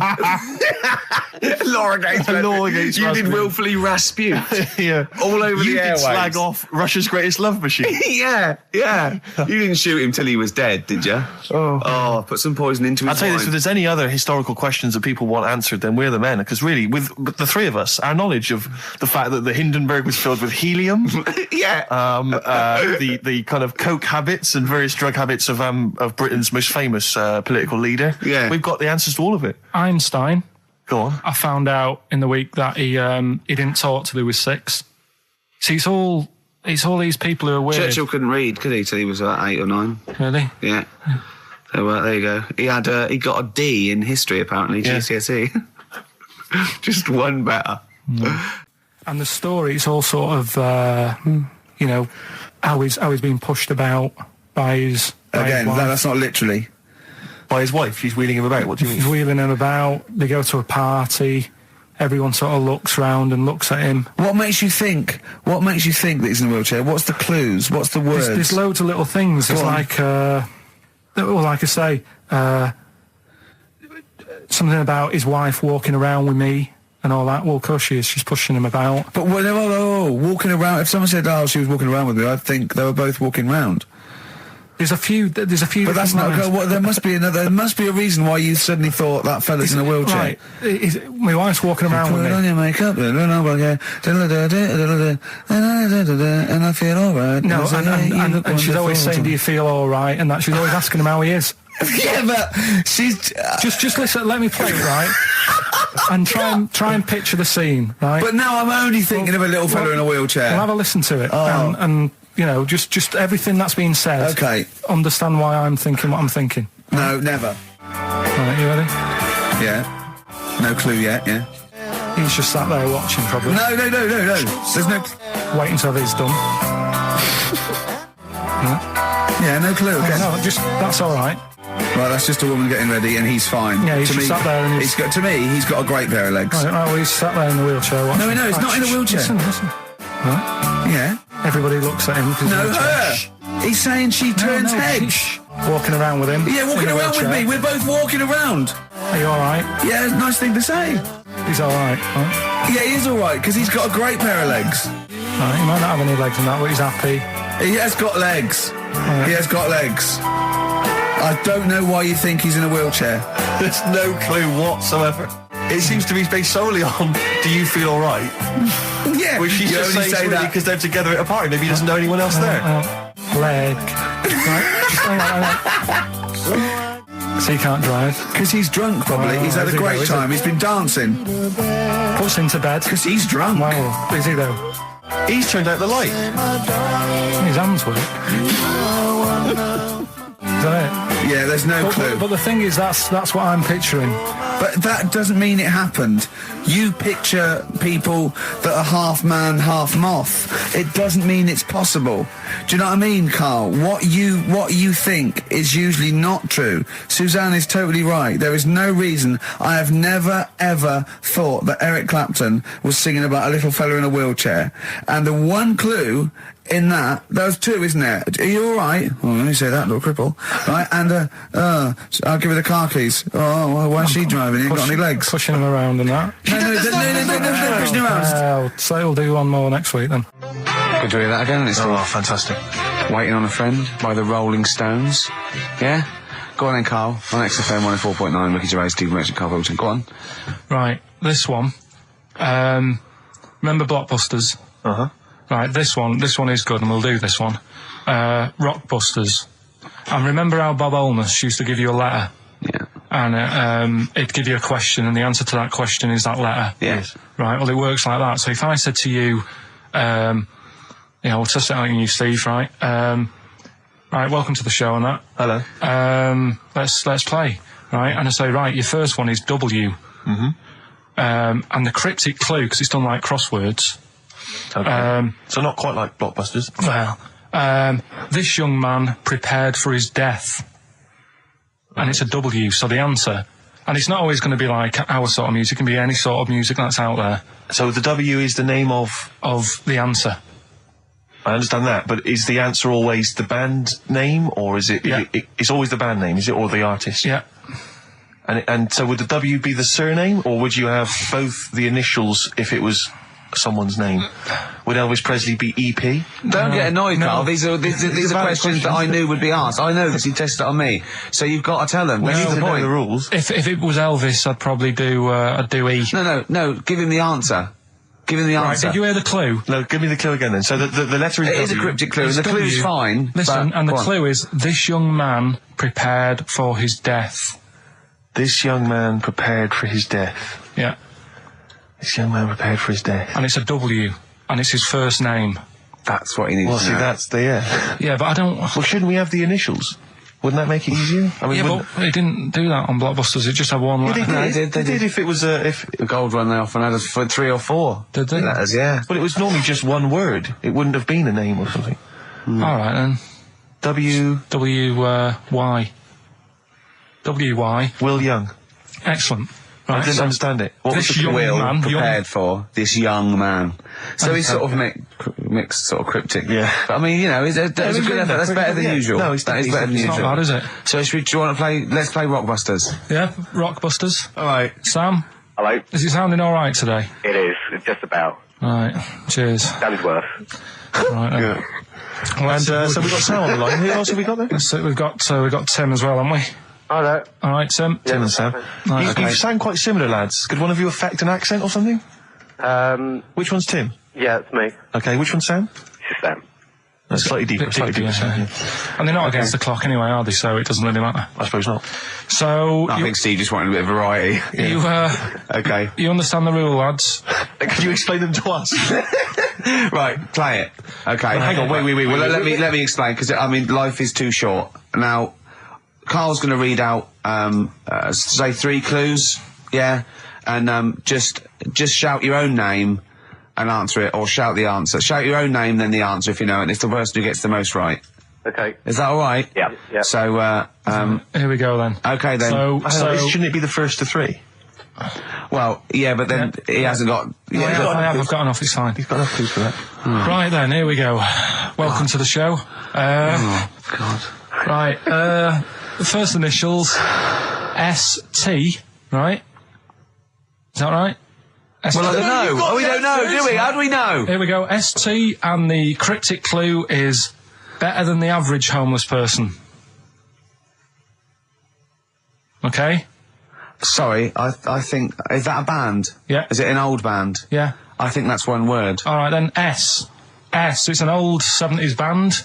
Better than the average homeless person. Tim? Go on. Supertramp. Yes. Supertramp Well it done. is. Yeah. Well done, 1 point to I have you, no idea Tim. why that's right, by the way. You don't understand why it's right? He's a super tramp. Oh, right. Better than the average homeless cryptic, person. yeah. Yeah, cryptic. Yeah. Okay, second one. Come on, Sam, you got That's actually quite good for Carl. Trust me, Tim. Take that as a good clue. Because, yeah, okay. We won't do this again. Wait, 1-0 Right, to here we Tim. go. Right. F. The letter is F. That's the next one we're moving on to. And the cryptic clue is, the little girl is hungry. What shall we do? The S or F? I've got it. F. Ready. Peter. Yes, 1-1. Feed her. He's pulled out of Feed her. Yeah. Feed her. Okay. Yeah. So that's one each. So this is the decider, isn't it? Wait a minute, Well, ITV are on the phone. Well, you said first to three, so no, it's not, is it? That's what I said. Just do the three clues and who gets the most. Okay, well, we can do that now. So, here we go. I love this. This is rubbish. Go on. So, here's the last one. The initials are AK, right? And the cryptic clue is exploding pet. Shout out your name if you know it. Last orders at the bar, please. Last orders at the bar. Exploding pet. AK. You're tuned to XFM 104.9, Karl Pilkington's quiz, Rockbusters. The format is still available. The highest bidder, please give us a call, or you can email ricky.gervais@xfm.co.uk. Is it a band or a singer? I'll give you a bit more of a clue. It's a pop band. Okay, we wouldn't... No. Tommy Kissem. Yes. Hey. Oh, this is amazing radio. So who was that won? That was Sam who won. So it's 2-1 to Sam. So he wins. What does he win, Carl? He wins some CDs and some videos. No, he's got obviously now, Sam, if you're ready, take the spot. You're going to do the gold run. Away you go, Carl. I haven't got any more. You're a fool. Right, stay on the line. We're giving both some presents. Play a record for. Rick, I'm going to shoot off. Not come. XFM 104.9. We're not here. This next clip is one of my favourite clips.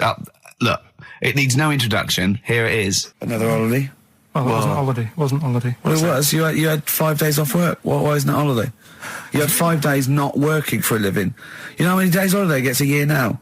29. Oh, that's more than teachers, isn't it? It makes me sick. It makes me sick. Well, I know the kind of hours you work, Rick. It's mad. I mean, if you're not in work by midday, you're furious. No, but I mean, I'm always... 29's normal for the normal working person. Yeah, but, you know... And anyway, it wasn't a proper holiday. I went to see my mum and dad. It's nice to see them and everything, but it's not holiday, is it? Why? It's not going away. It's not getting on a plane, is it? Going away. Oh, is that definitely a holiday? What happened before 1950? I don't know. People used to go... yeah, exactly. People used to go to Blackpool or Brighton. That was holiday. Yeah, but I didn't Where did you go? Went to Wales. There you go. Lovely holiday. Lovely holiday. Have a holiday in Wales. That's what they say, innit? Come to Wales and have a holiday. That's what they say, innit? So come to Wales and meet your parents. Come to Wales and have a lovely holiday. Right. Well, anyway, it was good and that. It's always good to see him. Right? Yeah. But Week off work. do you know like my mum likes gnomes and stuff? Yeah. Right. Of course she does. She's lived with one for 30 years. She said, get your dad to take us to this park where they've got 6-foot gnomes and stuff, right? Have a walk about. Sounds like a nightmare. Yeah. Sounds like a living nightmare. Keep an eye on Carl. Yeah. So anyway, He stood still for 2 minutes. Someone bought him. No. You can't buy them and that. It's like a little exhibition thing, Yeah. right? And it's part of a hall, right? This big hall that you have to pay to get in, but we didn't want to see the hall, I just wanted to see the gnomes. Of course you did, yeah. So anyway, my dad says, yeah, well, we can get in there for free. Of course he did. Clever. Right? So we parked up on this little country lane, right? No one about. We walked How much down, was it to go in? Like £2? about £3 each. Yeah.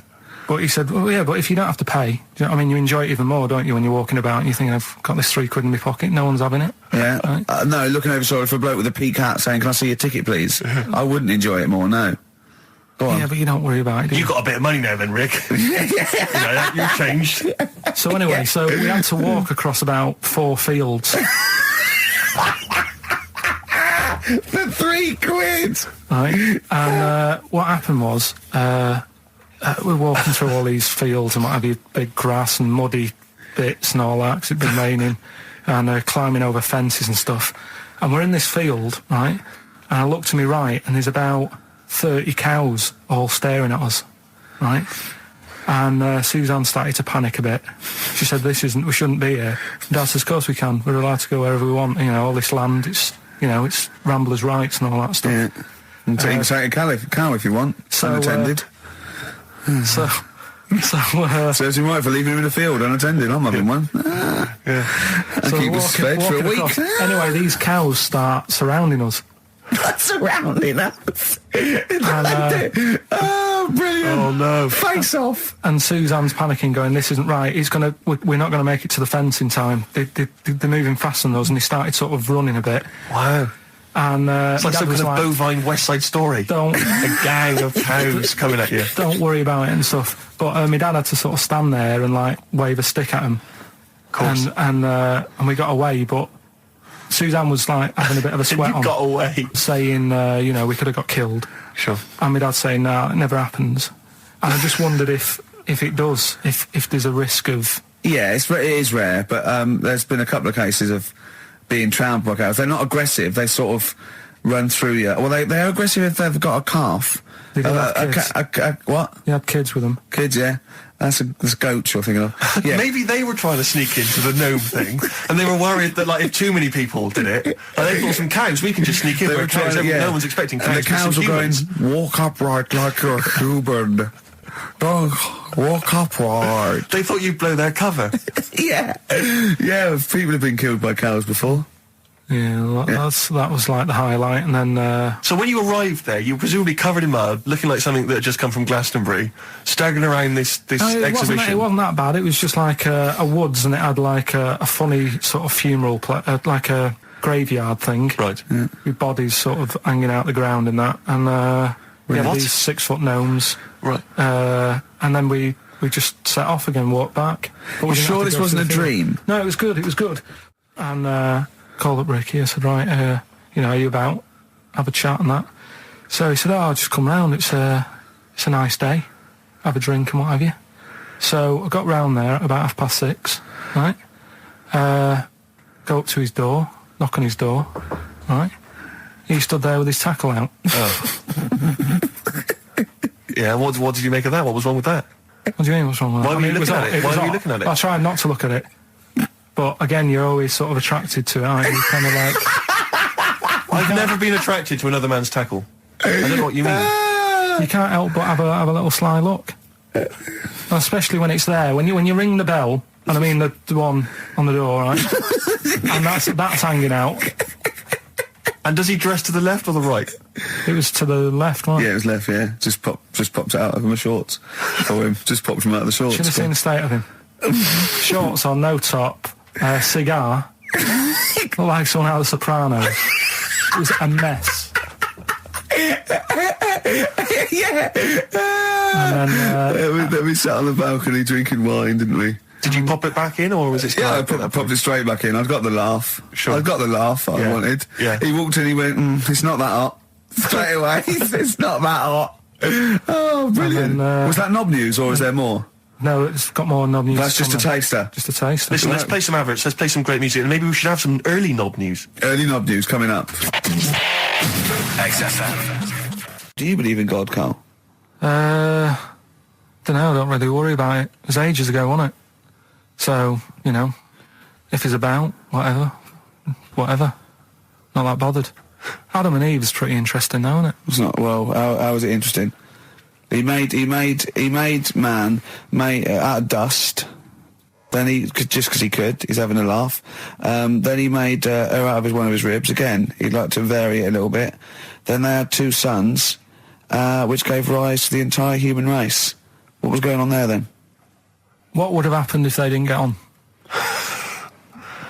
That's interesting. Sometimes with pandas, they don't fancy the other one, do they? They go, well, that's my choice. One. You've brought me one panda from Lisbon Zoo, and I've got to shag that. What if I don't fancy it? What if they bring in a right slapper? Do you think what if it's the equivalent of like Love Island? Well, I Whatever it's imagine called. it was like Celebrity Love Island. Yeah, and they're going, I am not shagging that slapper.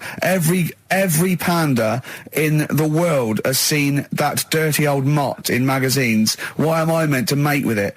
I've got some dignity. Are you talking about Adam there or Panda? Was that... either is fine, I suppose. No, Do you think that pandas. Adam had any say? When God was making Eve, was he saying, can make the boobs a bit bigger, would you? And then... I'm a blonde guy, I'm into blondes, really. I mean, I don't know, did he have any input, or was it just... I don't know. Well, I suppose it was one of his ribs, after I know, all. but it's probably restricted. You go, well, I'm working with a rib, Adam. Give me a break. There's only so many things I can do. Well, he was probably in kind of intensive care, wasn't he, with the whole... They go, well, I can't just keep making the boobs and things bigger because their legs will get shorter. I don't mind short legs. Yeah, make the legs longer. I don't mind no legs. I don't mind no legs. As long as the boobs are sizable. I tell you what's weird though, Steve, right? Everyone's heard of like Adam and Eve, yeah? What's the surname? Yeah, where'd they get their post from? Unbelievable. One of my uncles, right, Tattoo Stan, he's just caked in them. Right. I don't think he was my proper uncle, but it's just like my dad's got Stan! No, my dad's got That's a province in Russia, isn't it? my dad's got loads of mates who. When like, you say he's not your names. proper uncle... Do you know how, like, when Just a bloke someone who used to comes hang around around, with the all school? right, Uncle Stan. Yeah. Do you know what I mean? And my dad had loads of mates like that. There was John the Screw.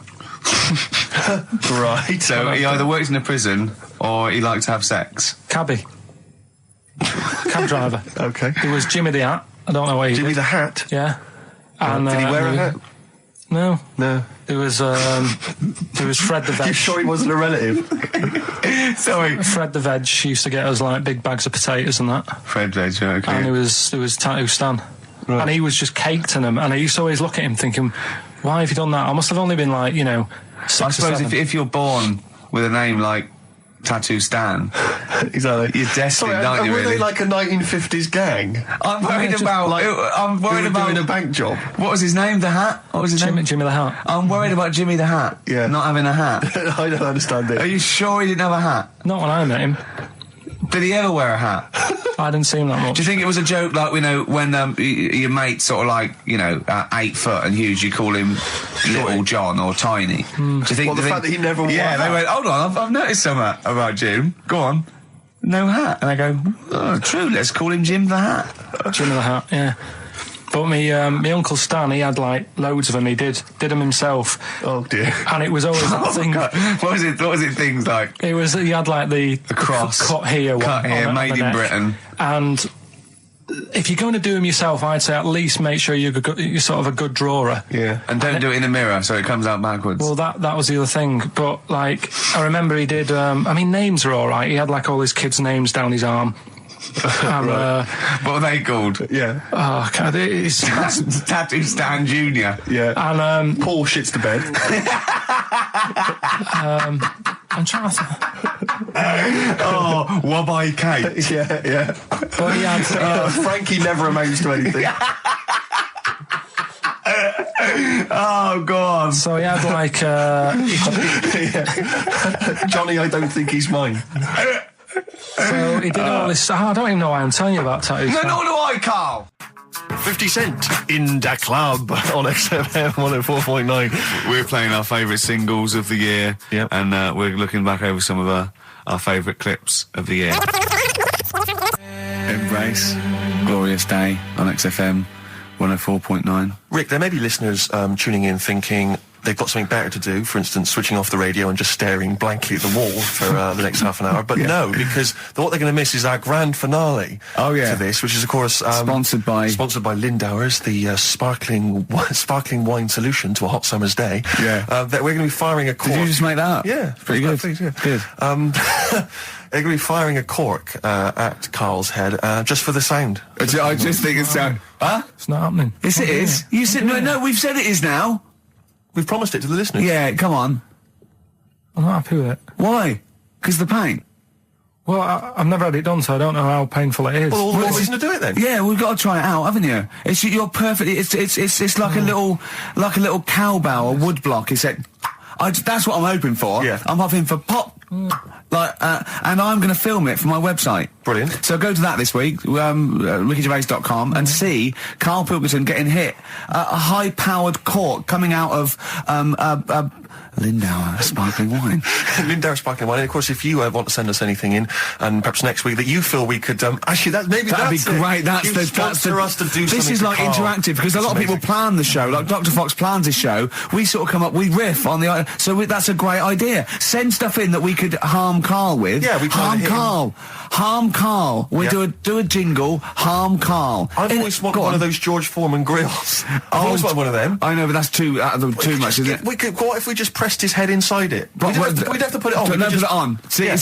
Just squeeze his head inside it. I've got to do that thing with a tea towel one day. You know that thing I did with a tea towel? You put a tea towel around his head, right, tie it. I put a wooden spoon in, and you only have to turn it like a couple of inches, and it kills you, doesn't it? Yeah, sure. It really is, yeah. So we'll be firing a cork at Karl's head. I'll be filming it for the website. So that's coming up about 10 to 3. Look forward to that. Yeah. Do you know what? I'm loving this. This is my. Just being in a room with him. I just can't. I want to squeeze his head. XFM 104.9 playing Green Day. The studio's falling apart. I know, his microphone broke. I'll be honest with you, Rick, I don't know why Lindauer's, the sparkling wine, want to be associated with this shambles of a show. It is falling apart. This is awful, this studio. It's got to be fixed.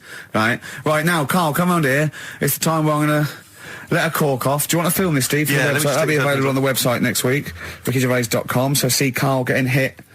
One bloke suggested we leave the metal cap on because it's get a better pitch, but we take that. He's straight. It's dead out. Let's get the camera ready. Get the camera ready. Ready? So if you just joined us, we are using some Lindauer's sparkling wine to basically, what can I say? We fire a cork at Karl's round ready? head. Ready? Hang on a sec. Let me just put the headphones on. All right, film this then. Okay. It's in position. Look. Just firing up. Okay, Karl, come on there so we can see your head a little bit. We want to get the noise, the microphone there. Right, ready? Hold on. Good. So you're just doing it. Hold on. Now it's in position. What if it? Oh. Ready? Yeah. Oh God! It. Oh no!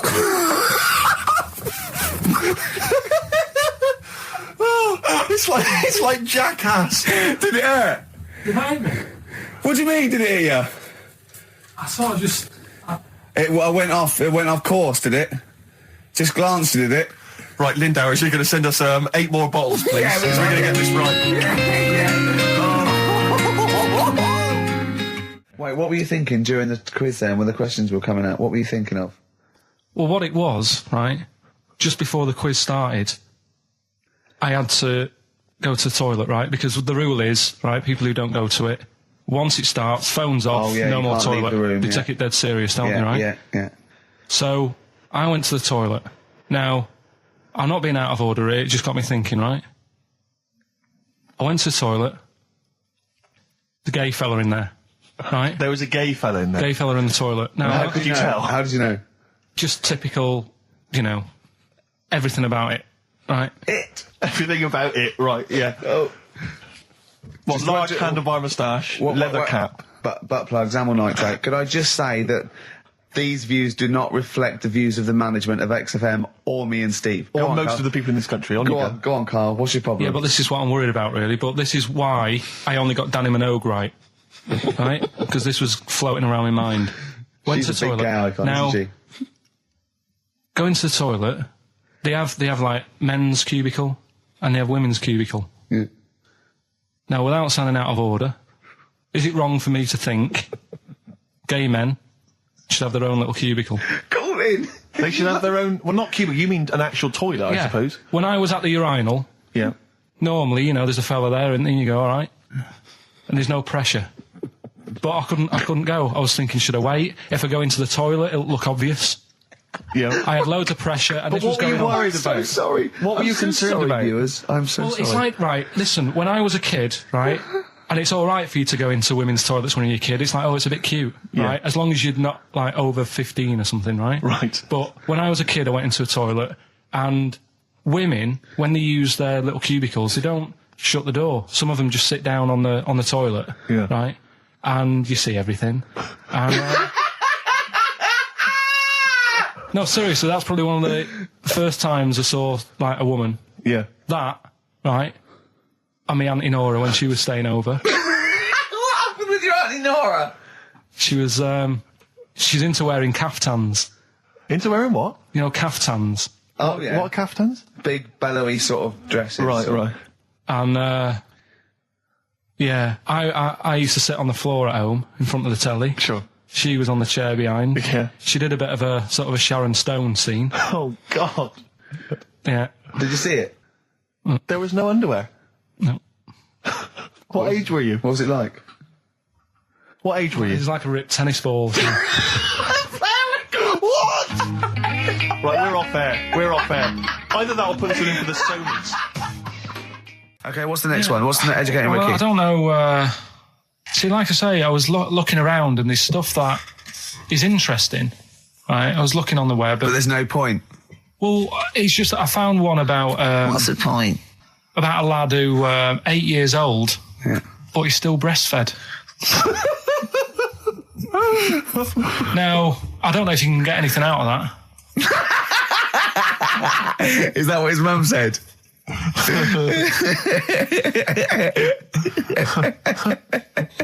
What do you mean I don't know if I can get anything out of that? You don't need to. No, it's just that, Where did you read that? that was on the internet.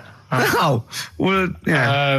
You're always unspecific when you mention it. It's just it was on the internet. Well, Yeah. I'm trying to think what I put in. I think I put in Y to see if I'd confuse a computer.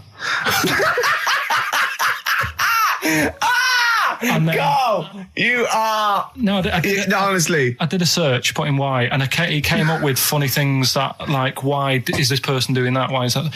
And it had a picture of this 8-year-old lad, sort of, on his mum's nipple. And it was saying, is this healthy? You sure that wasn't asking you that question? What? I put in why? Just to confuse the computer. Like, the computer go, what do you mean? Yeah. Stop it. Yeah. Oh, look, yeah. Last week, I was walking home with him, and I went, he was saying something stupid, and I went, I've got a competition for next week. Let's do a phone-in, and it's called Karl Pilkington, Genius or Fool. Yeah. Right? And he went, no. I went, why not? He went, well, it'd be confusing because they say there's no difference between genius and being a fool. They do, though, don't they? No, says that? but it's rubbish. And people say there's a fine line between madness and genius. And, it's a ridiculous soundbite. They don't say there's a fine line between a genius and an idiot. Well, the people who do are idiots. Yeah. So what would you do there, though, just to sort of wrap that little thing up? What would you do? That lad loves his mum's milk. What are you asking me to come up with? No, I'm A just... title for the story? No. It's just what would you do? Right? What do you mean, what would I do? Well, it's causing a bit of a problem in the area, right? What area? In America, I think it was. Oh, America are a problem, are they? George Bush is worried about this kid who's breastfeeding at 8. Imagine it like this, right? Right. No, so, Carl, what are you asking me? About this spurious story you saw on the internet? I saw on the internet, there's an 8-year-old lad, he likes his mum's milk, and he's saying, is this right? Should it No, be it's going not. on? But what What do you want Ricky to do about it? It's not his responsibility. Yeah. No, but the little town that he lives in, they're all causing an uproar, right? Going, this isn't right. I can't let my kid play out in case he's in the garden with his mum getting a bit hungry, right? So, Oh, God. what should they do? Because his mum's saying, well, he likes it. Yeah. And he, what do you do? I don't know the laws. No, but I'm not asking you to sort out the laws. I'm just saying, if you lived in that neighbourhood, what would you say? If you went up to him and said, look, everyone's getting a bit fed up with this, look. I'd say, what would I do? What do you mean, what would I do? What are you asking me? Right, it doesn't matter. No. What are you asking me? What are you asking me and Steve and the I'm public? just saying, say if you live next door to this woman. Yeah. Right? The kid's hungry, 8 years old. He's out playing on his bike and he goes, Mum, I'm getting a bit peckish. And he goes, all right, son. She whops one out. And he starts having his milk, right? You live next door, you're putting your washing out and you see this going on. You're getting a bit sick of it because it's gone on for months. 8 years, I assume. Why is it your business?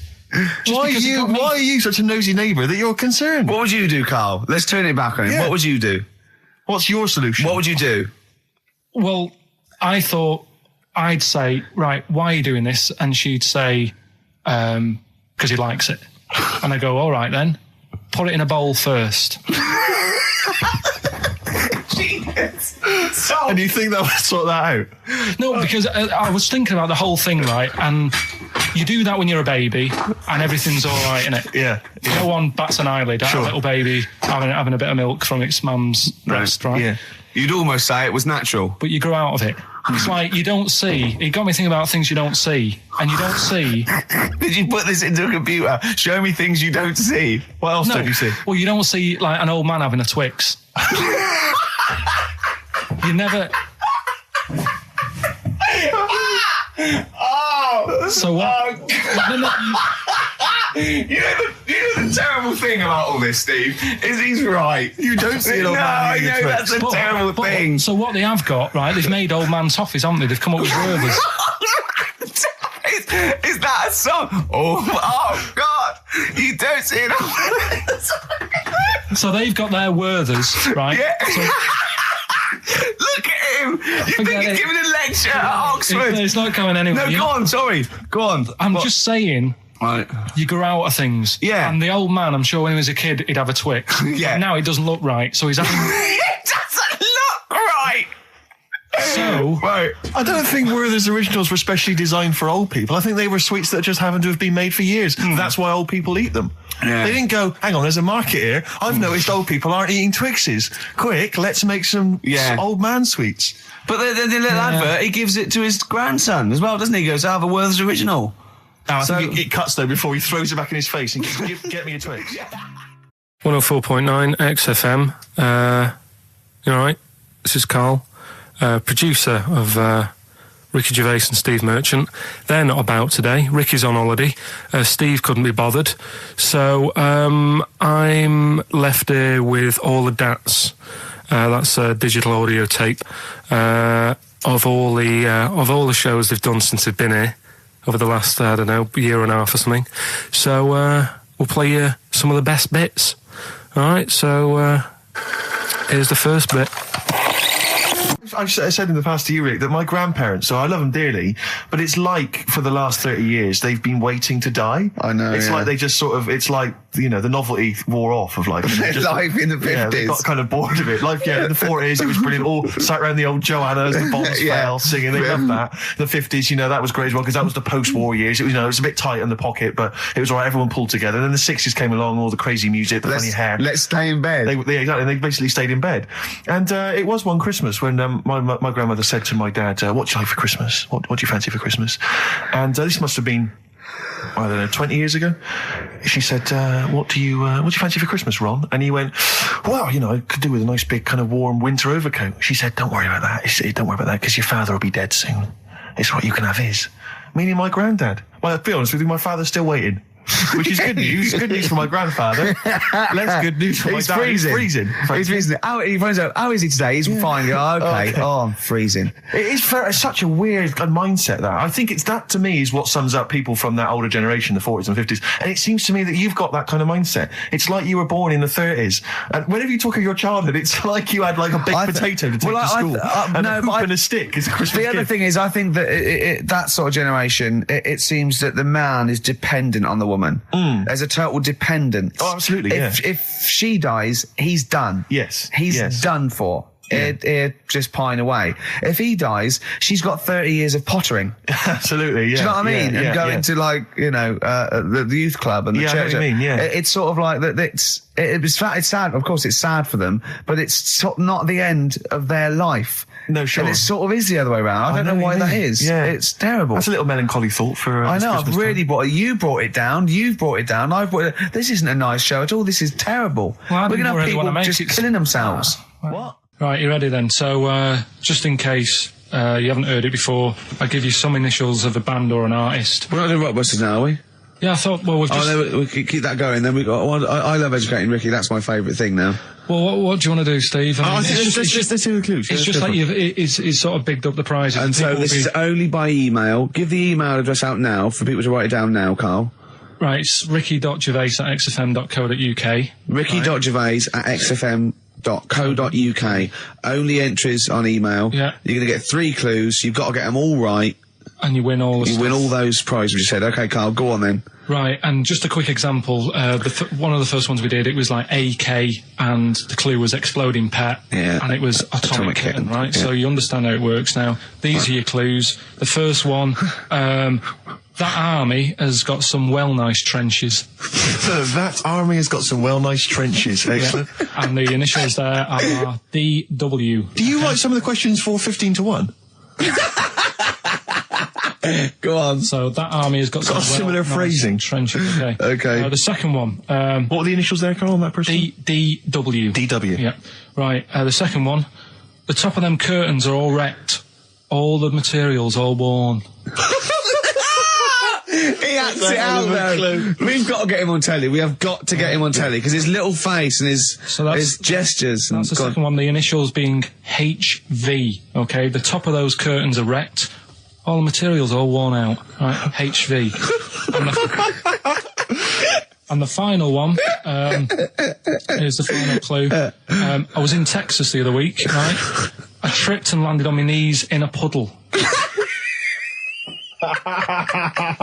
What's the Initials WH for that one. So I was in Texas, I tripped up, landed on my knees in a puddle. So that's WH. Incredible. You've got it. Is it great? It's fantastic. It's decimal. Okay, time during the record. Do you remember you're playing for these compilation albums? We got the Fatboy Slim DVD, Linda Green on VHS, and of course Executive Decision, starring Kurt Russell as well.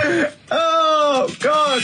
So, Steve, do you want to pick a winner? I've got a winner when you give us the answers. Okay, so the first clue was that army has got some well-nice trenches. Yeah. That was DW. Who's that? Dandy Warhols. That's brilliant.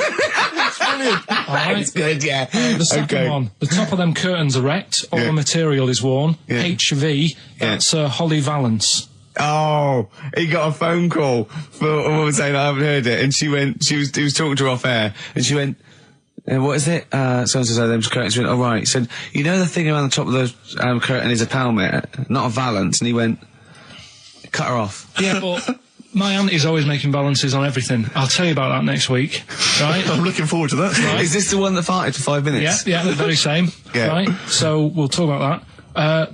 I was in Texas, I tripped up, I landed on my knees in a puddle, WH, Yeah.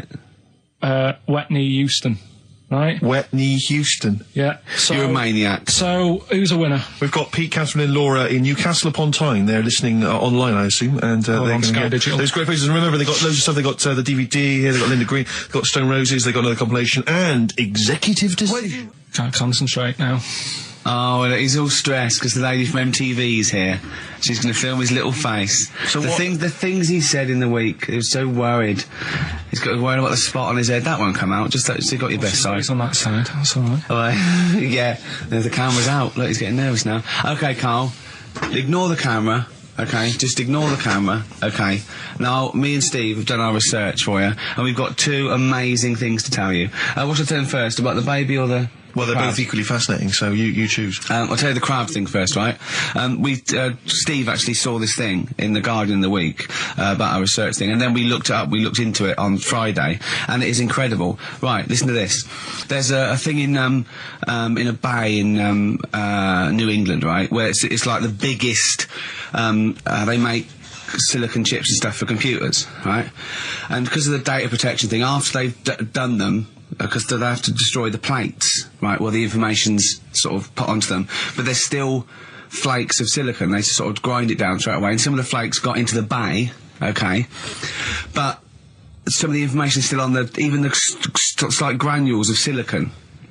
Anyway, gets in the water, and silicon is rather like a carbon derivative. They reckon if there had been life on another planet and it wasn't carbon-based, it'd be silicon-based.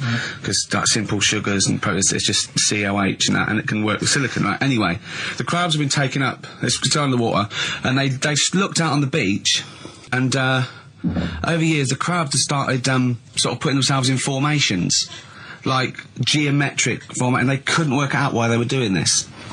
And when they put them in the experiment, they sort of like chopped them up, and they found they'd taken on silicon, and it had sort of got into their brain, and they were downloading information. They picked up little things, because it's just chemical, you know, like electrical impulses that got information off the silicon chip, and they were interfacing it. But this is the amazing thing. One bloke sort of thought of this, and he thought, well, if it's a simple computer, the brain, if it's just a simple sort of electrical thing, then maybe there's sort of, you know, we could get it down. So what they did is they made a thing called a biointerface, and they put it into the crab's brain, just a really simple brain, so it's measured oblongata, right? And it got impulses from it, and they were getting like computer readers, just flashes of like symbols and geometric things right on this screen to read the crab's brain, and it was stuff like, you know, fragments of a what made them do this in the first place? Because they saw the crabs behaving differently. They were behaving differently to each other. They were just like, they were, you know, intelligent, and they were sort of solving problems and all this sort of stuff. Anyway, when they downloaded the thing, it was like there was they found one of the secretary's names where it had been on the silicon chip, where it was just like a flash of a computer screen.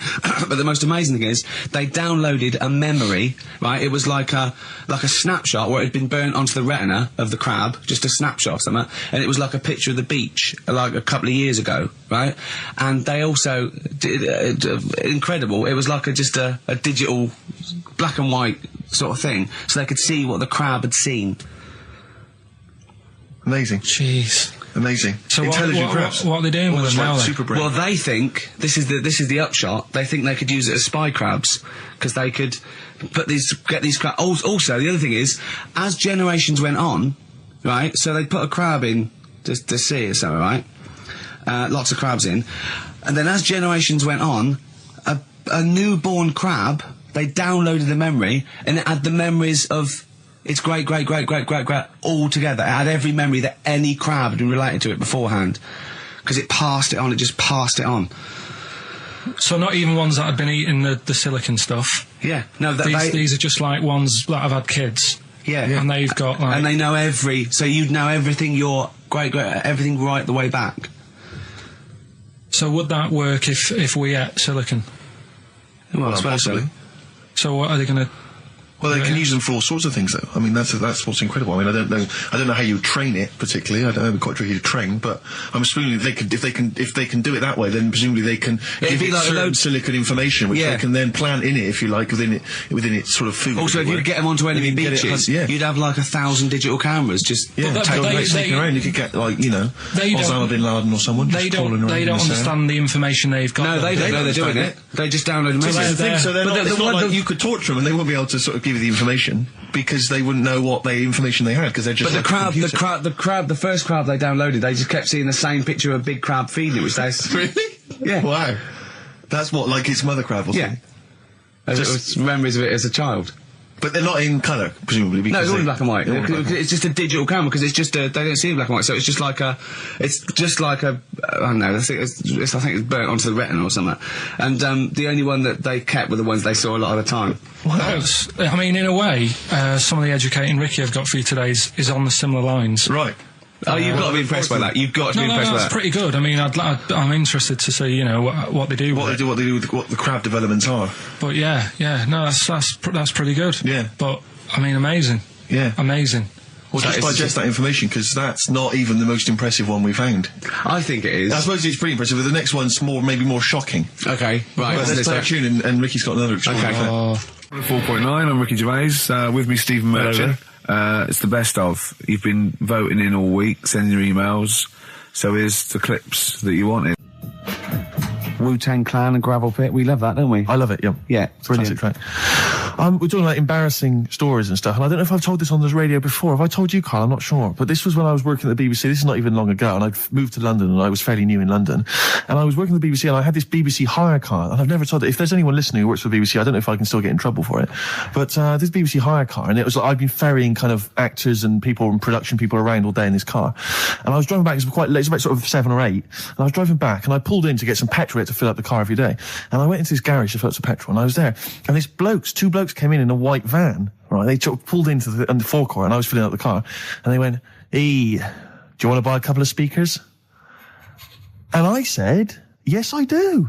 Yeah. Because I'll tell you the reason. It was like I was so flattered that they thought I'd be the kind of bloke who would A, need some kind of classy speakers, and B, would like to buy them on the sly. Do you know what I mean? Yeah. I thought, they like the They've fact seen me. They've seen I look a bit of a hustler. Exactly. Yeah. I'm a street sort of guy. You can see by the way I use my walk. Exactly. Yeah. So I couldn't believe my luck. So they drove behind the garage, the little sort of garage bit at the back, and I went round there, sort of casually went round there, sort of locked the car, went round there. They went, open the back. You had 2 speakers in there. I said, "Are you sure these aren't knocked off, mate?" He went, No. We work for Dixon's. This is the story he spun me. We work for Dixon's, right? And we're delivery men. And if we make a delivery and the person's not there to sign for the goods, then we have to bring them back to the warehouse. But if we can sell them on the way back, then that's really good for Dixon's. Dixon's must love that. And instead of thinking, are you sure some kind of troubleshooter did someone going to go into Dixon's and go, you're not getting in the garage forecourt market? Jones. Exactly. Get a couple of lads in a white van. Exactly. Yeah. So anyway, so I sort of bought this story, and I was a little bit dubious, and I went, right, let me hear them then. And he wired them up to the car stereo, and boom, boom, boom, they're playing. So it was some groovy hip-hop. I was thinking, great, these guys know what I'm into. Yeah. And he's giving me the talk and stuff. And I said, I'm a bit worried these are knocked off. He went, no, listen, we got a bloke at Dixon's who can confirm this is fine, right? Phone him up, use my mobile, right? And quote this reference number, right? So I phone out, and I goes, I go, hi, some guys here in the garage forecourt trying to sell me some speakers. Just wanted to check. He went, it's fine. I went, should I just read the reference number or whatever? He went, if you want. And X14, and I went, yes, fine. Yeah. Okay. You know right. that was, don't you? That was actually Mr. Dixon himself. Exactly. Yeah. Exactly. So I'm thinking, well, they sound great. They're giving me for a knockdown price. I'd say they were like 400 quid. They were like 200 quid or something. It was a good bargain. I was in the market for some speakers as well. Yeah. So while they were loading it's them all kosher. I phoned Dixon. Exactly. I phoned Dixon. That's fine. Yeah. So while they're loading them in the back of the BBC hire car, right, I'm in there paying for the petrol, right, and the guy who's serving goes, all right. He goes, what were you doing around the back with those blokes? Right? Because obviously there's security cameras filming this whole transaction, right? And he goes, what are you doing around the back? And I went, brilliantly, there's some old mates. Some of my mates were just having a chat and that. He went, oh, right, okay, like giving me obviously the evil eye. So I went back to the van. So I'm in the car now and I'm driving with one of the blokes who's in the van with me because I didn't have the money on me. So I had to go to the cash point to get the cash, right? So I'm driving with him and the other guy's following me in the van and he was like a northerner like you and he was giving it all all right, I tell my girlfriend's a DJ, she's got some of these speakers, they're fantastic, and he's giving me this. And then my mind starts working. Now that I've got a bit of time to think, I'm thinking, wait a minute, this all sounds a bit dodgy. Yeah. It dawned on me, Rick. You're streetwise. Exactly. You're streetwise, Steve. Not only that, I was thinking, how am I going to get them home? I've got to drop the car off at the BBC. How am I going to get these huge speakers back to where I live? And how can I pay for them? Because I've just spent £100 on Find the Lady with a couple of blokes in the square. It seemed like a fair game. Some of his friends were winning. But so I explained to him, I said, I can't get them back to like Brixton where I was living at the time. He went, don't worry, give us an extra 20 quid, we'll take them home for you. Oh, that's good. Deliberate. They do a whole service, you see. And there's also a backup guarantee. Did they have the guarantee, the 3-month guarantee? They didn't. No. But so I said, I'm not sure about that. He went, well, why don't you put them in a cab, send them back, and your housemates can collect it? I was like, oh, no, there'd be no one in. And I was beginning to sort of get a bit conscious of like, maybe this was a bit of a scam after all. So I pulled into like a little side road. I said, I'm not sure I'm into this now, actually. He went, what are you talking about? It's 200 quid for a pair of speakers. It's a bargain. You never get a bargain like this, mate. I'm going, not too sure, actually. I don't think I want them. He went, 150 quid, mate. 150 quid. I went, no, he's 100 quid now to you. And I'm thinking, wait a minute, this doesn't sound like the kind of work that Dixon's would be doing. Dixon's don't do that when I go in. This is it. Dixon's never negotiate in that way. When I go there, look around and I leave, they go, where are you going? Exactly. I go, no, we'll have anything then. Have anything for a So quid. I stopped the car and the white van pulled up behind me with his mates in. Sure. And And I said, can you get him out? I'm not interested. And he went, 100 quid, mate. Oh, you, and he was just going, you tosser, you obviously want some speakers. And he was having a go at me. So I was carrying the speakers out and putting them back in the white van. And he was just shouting at me. He was going, 70 quid. I was like, 70 quid from 200? This is ludicrous. You realise that wasn't Dixon's policy then. Exactly. They don't usually shout at you tosser as you leave the shop and walk down Camden High Street. They're not usually shouting you tosser. You should have took the offer of like the monthly payments they've got on at the moment. So I eventually put them in there, and I sort of knocked the deal on the head, and I got back in my car, and they were in theirs, and I just looked in the rearview mirror, and they were punching the dashboard, like with aggression and venom, like we let that deal slip through our fingers. And I've never been so terrified in my life. I just sat there, and I was just thinking, oh my God, all I was thinking now is, what if I go back to the BBC, and they go, we've had a call from the police, the man at the garage, he saw you doing a dodgy deal. I love it. Yeah. Well, what you do is you put the hire car in a drain in your front garden, and then go in and out of the toilet, just pouring bleach down, or Ajax, and they never know. Right then, which leads us nicely into Knob News. Oh, it's the welcome return of Knob News. Right, okay, it's very much like the news at 10, this, isn't it? I do a bong, or in this case a schlong, and he gives me the headlines, the knob news of the day. Where have you collected all this knob news? Was there a lot of knob news this week? it was mental this week. The amount of stuff. The way it works, you give us the bong, Yeah. I'll give you the headline. Okay. Steve decides which stories we're going to talk about. And now on XFM, knob news. Schlong. Man grows knob on his arm. Schlong. Man gets doctors to make him a second knob. Schlong. Turkish prisoners made hole in cell wall to produce third inmate. Schlong. Doctors accidentally remove man's testicles. So, well, can I straight away go for the accidental removal of the testicles? Well, it's happened before, hasn't it? We've talked about that before. Well, how did what did he go in for a tonsillitis? What are they called? Tonsillectomy. And he went in the wrong way. What are you talking about? How can they accidentally remove his testicles? It says he didn't look at his folder, and the doctor said to the fella, "Oh, we've removed your testicles and we wanted to take out your prostate gland." So that's what happened. There's the story. This is what I mean. That's why I don't like going to the doctors. Yes. It happens, doesn't it? Because all these sort of it's when they say things like, "Oh, it's just we do loads of these operations." That's when they're not concentrating. Brilliant. Do you know what I mean? When they say it's procedure, that's like having a boring job that you do every day when you're not going to be concentrating. I prefer them to go, "This is a tricky one, this." I know what you mean. I do know what you mean. People, you watch TV programmes about, like, you know, removing someone's second head or whatever, and there's like the best surgeons from all over the world. It's televised. They can't make a mistake. They can't go, "We took his legs off by mistake." Whereas the fella who's having a prostate's like, "Oh, do you want to do it? I'm sick of doing that." Yeah. And they're probably doing a crossword whilst they're at it. Of course they are. I've seen that actually in operating theatres. They're doing a crossword. That's what I mean. Yeah. I was just examining some of the other knob news, Rick, a little bit more closely. Man gets doctors to make him a second penis. I'm sure we're all interested in what happened there. Yeah. A German who persuaded doctors to give him a second penis has lost his wife after he showed her the result. Biker Michael Gruber lost his original penis in a motorbike accident, and doctors built him a second one using a mixture of skin, bone and other tissues. Bone? Apparently, the penis worked so well that he was even able to father a child with his wife Bianca. But Gruber was still not happy and asked doctors to repeat the operation and build him a better organ, to which they agreed. From his hospital bed, he said, "I've got 2 penises, but no wife. I'm hoping when I get rid of one of the penises, I'll get her back." What do you mean? Sorry, he had 2 put on. What side does he wear? So he's had both. So he's had 3 then. Yeah. Yeah. This is probably the thing that happened with Hitler when he had 1 ball, but he had 3 at one point, didn't he? So he just kept one in the Albert Hall, gave his mum one, and kept the other one. Oh, chimpanzee, that monkey news. Right, there's this monkey, right? Oh, yeah. I think his name was number 6 or number 7 or something, right? In this lab, right? Yeah. And anyway, it's in there with, like, you know, the rabbits and little mice and stuff like that. And The rabbit smoking. The nurse, right? The nurse, not the nurse, the woman who works in the lab. What would you call her? Is it a nurse? Depends. What depends what her job was. If she was a lab assistant, you call her a lab assistant. All right. I mean, they probably call her by her name. All right, lab assistant, right? Kirsty.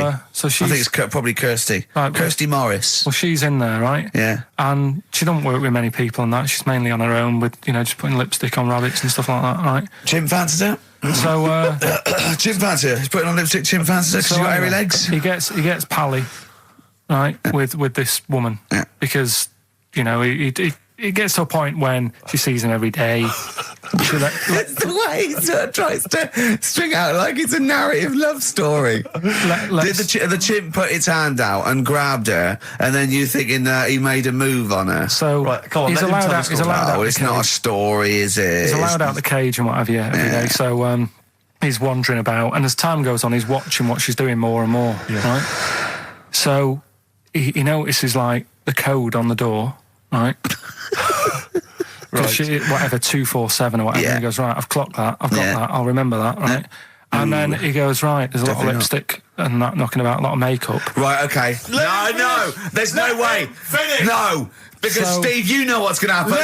I know what's going to happen. So he's there. It's ridiculous. And he's going, well, if it's there, you know what I mean? So while she's messing about with the rabbit, he gets there, he's in front of the mirror, putting a little bit of lippy on. Right? You are! No! I can't! It's gone too far!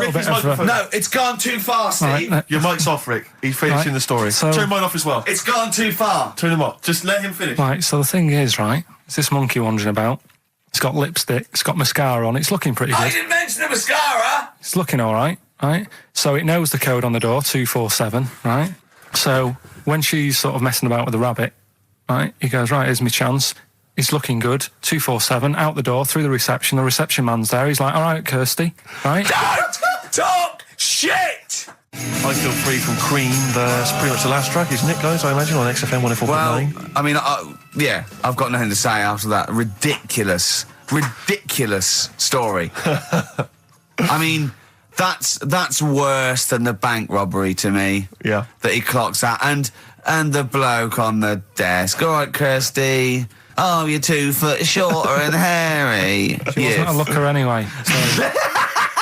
She wasn't a looker anyway. Brilliant. That was Radiohead and They're There. We're Not Here, all right? Pre-recorded. Coming up is one of Carl's little things. Enjoy it. All right, that's Aqualung. Good time's gonna come, innit? Right, Carl, come on in, educating Ricky. So, don't let the cat out of the bag, that's where that comes from. Comes from a crafty butcher. Right, go on then. So the next little headline is Wash Up With You. Wash Up With You, go on. You want to know about that? Yes. It's a survey that they did. This week. They?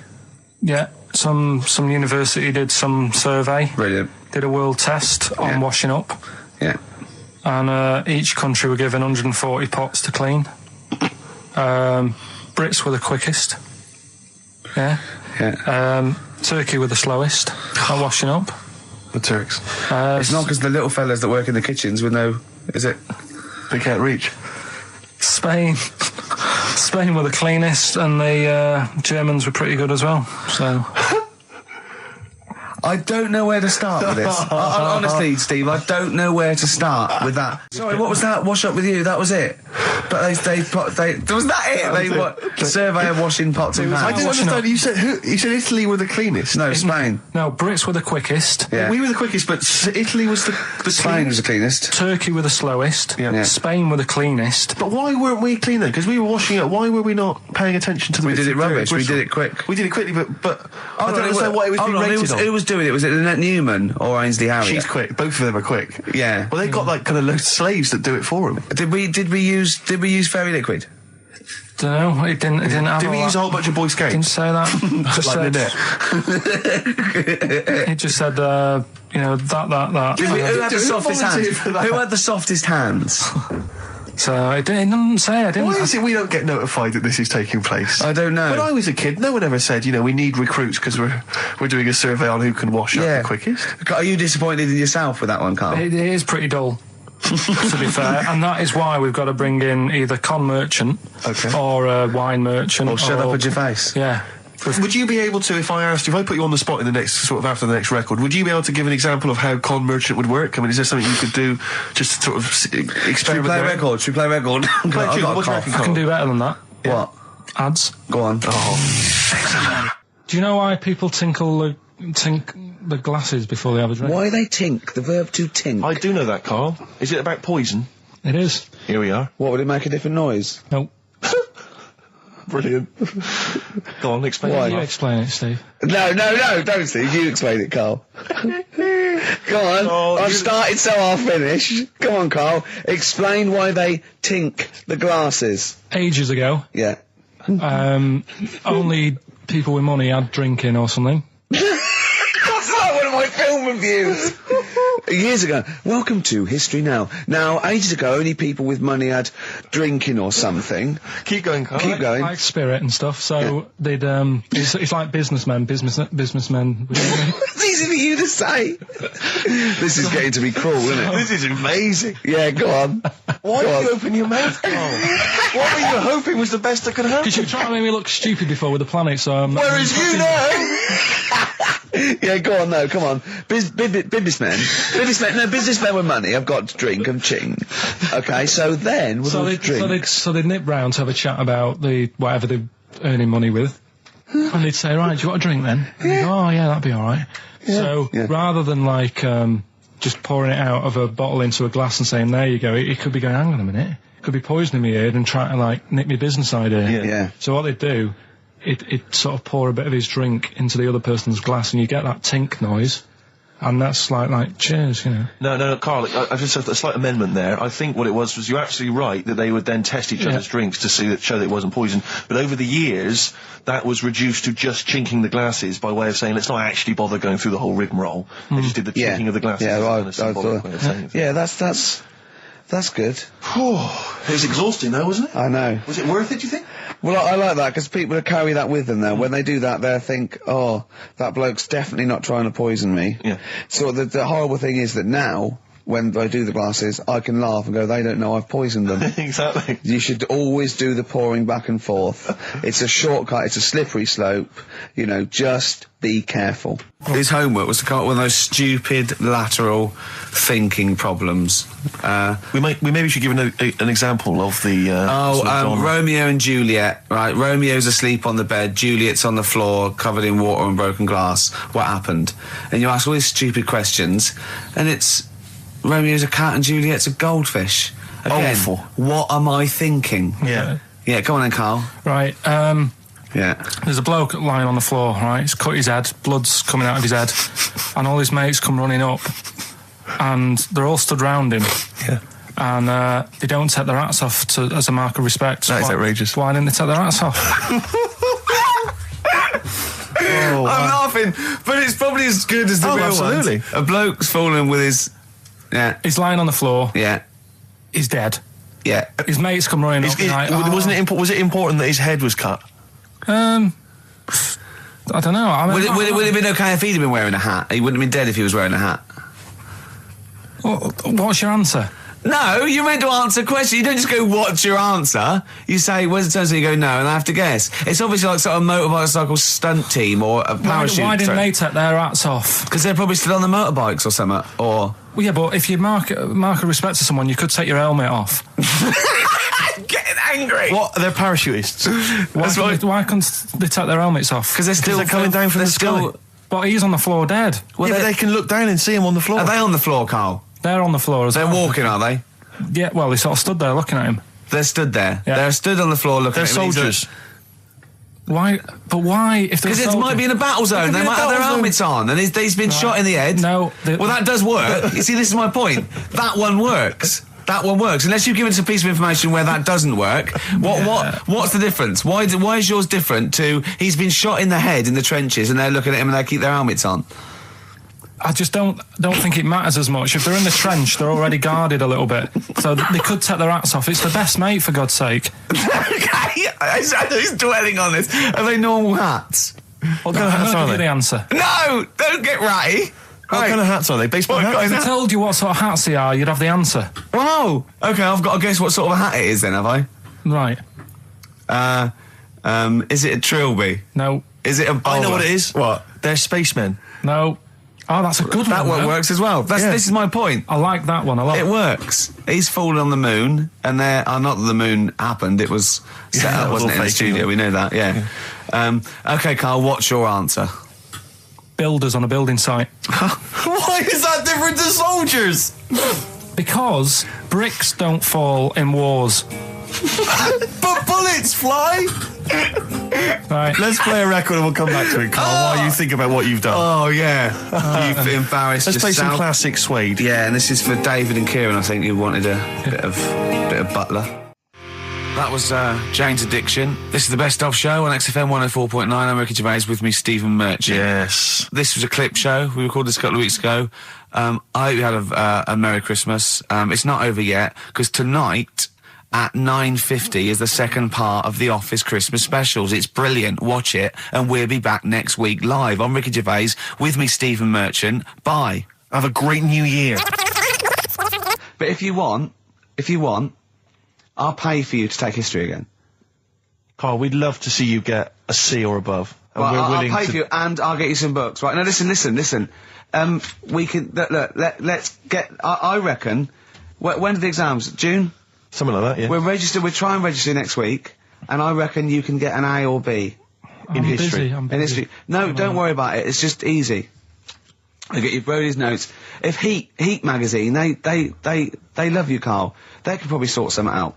They could probably pay for a tutor. They got a lot of money, they sell a lot of magazines. I mean, it is always, almost always, and you found that out, I discovered this, it's always the Tudors and Stuarts. There's no fear for them not coming up. Now, what do you already know about them? You must already know stuff about Henry VIII and Elizabeth. No, because it's too long ago to even get interested in. Do you know what I mean? You can't Is that why you relate to didn't- it. Okay. The Anderson thing, it was like, God, I bet my mum and dad were in an Anderson shelter. This is interesting. What, when they- Oh, my granddad would have, had something to do with this. But the Tudors, it's like, I don't know even if they had a family back then. Play a record, if we come back Hang to on, this. hang Sorry, on, hang on. Steve, Because I need to introduce my the new feature. Yeah, for the I record. don't know if I had a family back then. Carl, listen, let me just Carl. ask you now, right? If you can finish this sentence, we've got a chance. Divorced, beheaded, died. Divorced, beheaded. Died. What is it? We just need to do a little bit of work, but otherwise I think you're going to be fine. It's how you remember what happened to Henry VIII's wives. They're little... Divorced, beheaded, died. Divorced, beheaded. It's like spam. Support... What is it? Support, protection, anchorage, movement. That's how You're going to that's nothing to do with the Tudors No, and that's to Stuarts. do with the skeleton. Yeah, see, no, we're not doing biology. Mnemonics and acronyms. and What happened to Henry VIII's last wife? Did she die, or did she not die? Divorced, beheaded, died. Divorced, beheaded. Do you know that the only king that has got a moustache is... No. The only king that hasn't got a moustache is the King of Hearts on the playing cards. Carl is genuinely... I don't know if he's actually upset or embarrassed, but it doesn't matter. Why does it matter? You were 15 and didn't go to school. If you were my friends, I think you would have just said, oh, we can't find them. Why? But you doesn't matter, Nothing to though. do with that. Well, what do you mean? What do you mean?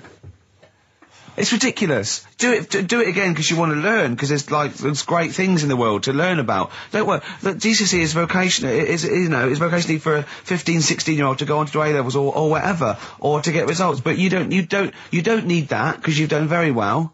You don't care about the Tudors and the Stuarts. I mean, I mean, I've had a couple of jobs, not this one, because you don't need qualifications to get a job. obviously. In the radio. Yeah, obviously. You're absolutely right. But Yeah. the ones that I have got in the past, I did, because I didn't collect them, I had to lie. And I didn't like go mad. I didn't say I had A's and stuff. But I didn't put history down because I didn't even know I did it. So it's a bonus. I kind of treated myself to like a D and a couple of C's and that, so it's like, well, he's not... I love the fact that Carl even then was honourable. It's like, I'll at least put down the ones I think I took and lie, but the ones I didn't take, I won't lie about. Yeah, and don't give yourself a B. If they're going to find out you lied, give yourself a B Well, next it time, could Carl. backfire, couldn't it? I mean, my brother's a bit mental and he used to do things like go for jobs and say, oh yeah, I've done this before. Like being a mechanic, and he's never even picked up a spanner. And yet, he'd have the confidence to go and try and fix cars. Well, I'm not that daft, but... God, and he... Who do you blame for this? that's just an easy way out. I have to blame myself. No? Yeah. What was the teacher like? Well, there's loads of different ones. I didn't like... I mean, the history teacher, it is my own fault, because with her, she's a bit mental. And I used to kind of stop the lesson by saying, "Oh, miss, tell us about your fireplace you've got that is made from a gravestone." Because that's what That she would had. stop any English teacher in their tracks. And she loved telling you about it. Yeah. So it was like, oh, I learned brilliant. that from a teacher. So that's why I didn't know about divorce, head loss, and all that. Yeah. Dandruff legs. Horse, head loss, dandruff legs. Remember now, divorced, beheaded, died, divorced, beheaded, survived. That's all you got to remember. And what's that? That's what happened to Henry VIII's various In order. wives. In order. What does it spell out? No, it doesn't spell out spell anything, you just It's gotta saying remember the rhythm. In order in which he married. Yeah, but it helps. It's like when my mum taught me the alphabet. She taught me as like a song. A, B, C, D, E, F, G. Yeah, consonant. No, not like that. Huh. That's how everyone else could do it, and I couldn't do it that way. Right. What tune did she do it to? A, B, C, D. It was A, B, C, D, E, F, G, H, I, J, K, L, M, N, O, P, Q, R, S, T, U, V, W, X, Y, Z. I feel like, it feels like Christmas Day. What, you didn't get the gift you wanted? Yeah, do you know that, like, anticlimax? Yeah. When, You've been looking forward to it for so long. yeah, you know, Well, I mean, I knew you were looking forward to it. That's why it took you 14 years to get the result, and then it was 2 other people that got them for you. Do you wish that we hadn't done it? no. It's alright. It's all right, isn't it? What's your girlfriend going to say? I don't think I'll see her again. She likes a man who knows about the Tudors and Stuarts, does she? Yeah, first gladiator, then the... Yeah, you've been bluffing. Whenever she said, "Where do you go to Stuarts?" You go, "Good." Like, lots of things, but look, it's a bird. What happened to Henry VIII's last wife? Oh, I wouldn't. Oh, yeah. Oh, look, Friends is on telly. No, I just changed the subject by saying things like, you know, about the only king in a pack of cards. That threw off the scent. That threw us off the scent. That wouldn't fool an invigilator, would it? That's the thing. You can't use that one with an exam board. I'm always looking at stuff. I was looking at stuff this morning because of Yora Geller last night. eating all that funny food and that, and also they all got a bit scared last night, didn't they, with a snake? I didn't see that. So is this I'm a Celebrity, Get Me Out of Here? Yeah, he got all worried about a snake getting on the sort of wandering about in between the sleeping bags and stuff. Yeah. And they were all scared, and it's so easy. Leave it with me. Sorry, the doctor says, leave it with me. Yeah. Leave it with me. Well, they were all scared because there's a snake, and it's so easy to find stuff out. Before they, where are they? Where is this jungle? Australia, I think. Before they went, give it half an hour on the internet. I found out with snakes, you don't need to worry, right? They're deaf, they haven't got any ears. Right. So as long as you're really quiet, it'll probably leave you alone. Yep. And also, they don't have eyelids. So they were suggesting if one's coming towards you, just like kick sand in its eyes. Because it can't blink, and it leaves it a bit like annoyed, and it wanders off.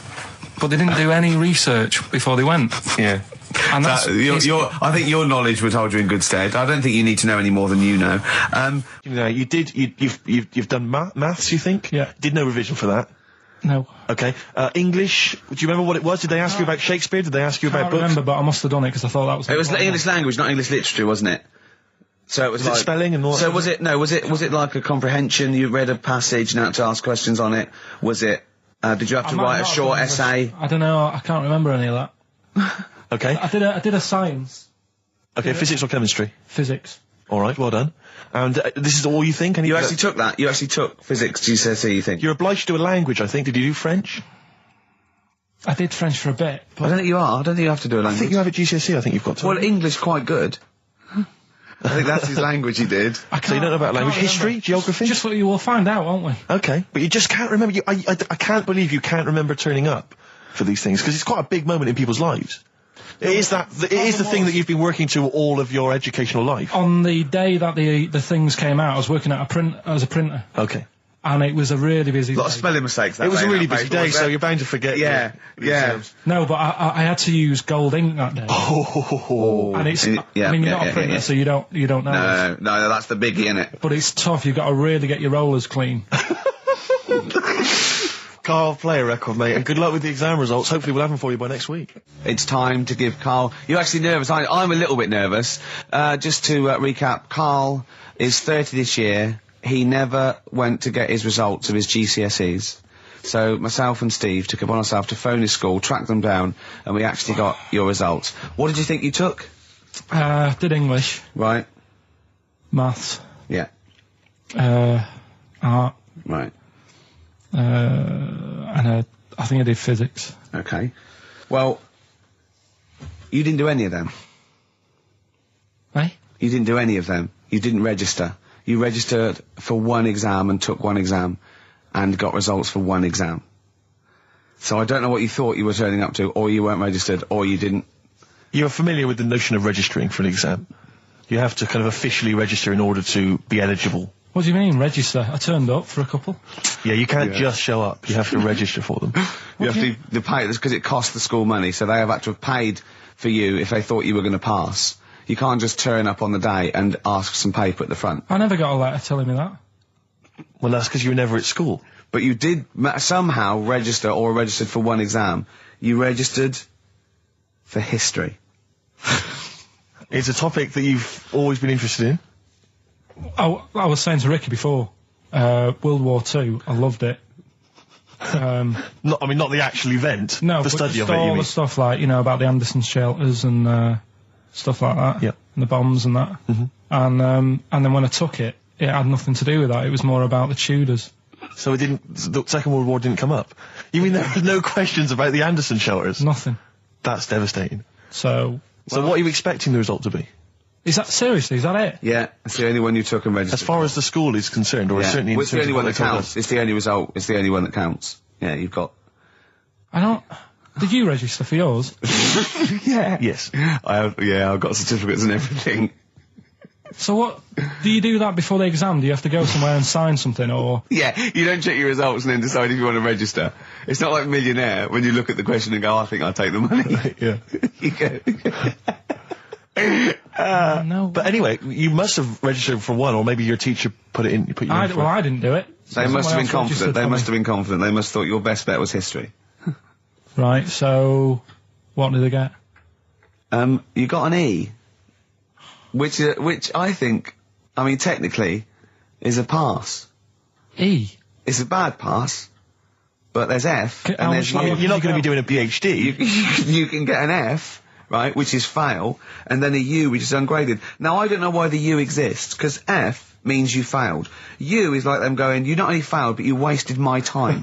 So, We're annoyed that you took this exam. so who thought they'd register me to get an E? well, they didn't. Well, they think didn't. you'd I get think any. they were hoping. It was rather like you with the lottery. They were hoping see- for something better than You nothing. see, I assumed that the man who registered for that thought he can scrape an E if Anderson shouters come up.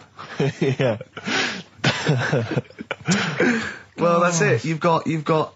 Now, what I'd like to do, Carl, is I've started your re-education. You've read a book on Rasputin. I'll be asking you a few questions about that later. I've got another book for you to read next week. Next week, I've got a I'm little. not in the mood. What? Not in the mood. Oh, come on. Look. What's that? What does that say? It's that fella. It's a picture of the bloke that he used to use for Citizen Smith. Yeah? Che Guevara. Yeah. Yeah. He was quite happy, I think, when he found out that Robert Lindsay was involved. He went, yeah, of course you can. No worries, yeah. What are your feelings, Carl? What do you think? Are you emotions depressed? I'm just a bit annoyed because I'm sure I turned up for more, so it just wasted me time. Listen, they don't matter. I'm sure I you're did more doing than one. very well. You can educate yourself. GCSEs are merely a step on the ladder to help you, not just for education, but they're more vocational than anything else. You're doing very well, and you're reading books. Don't worry about it.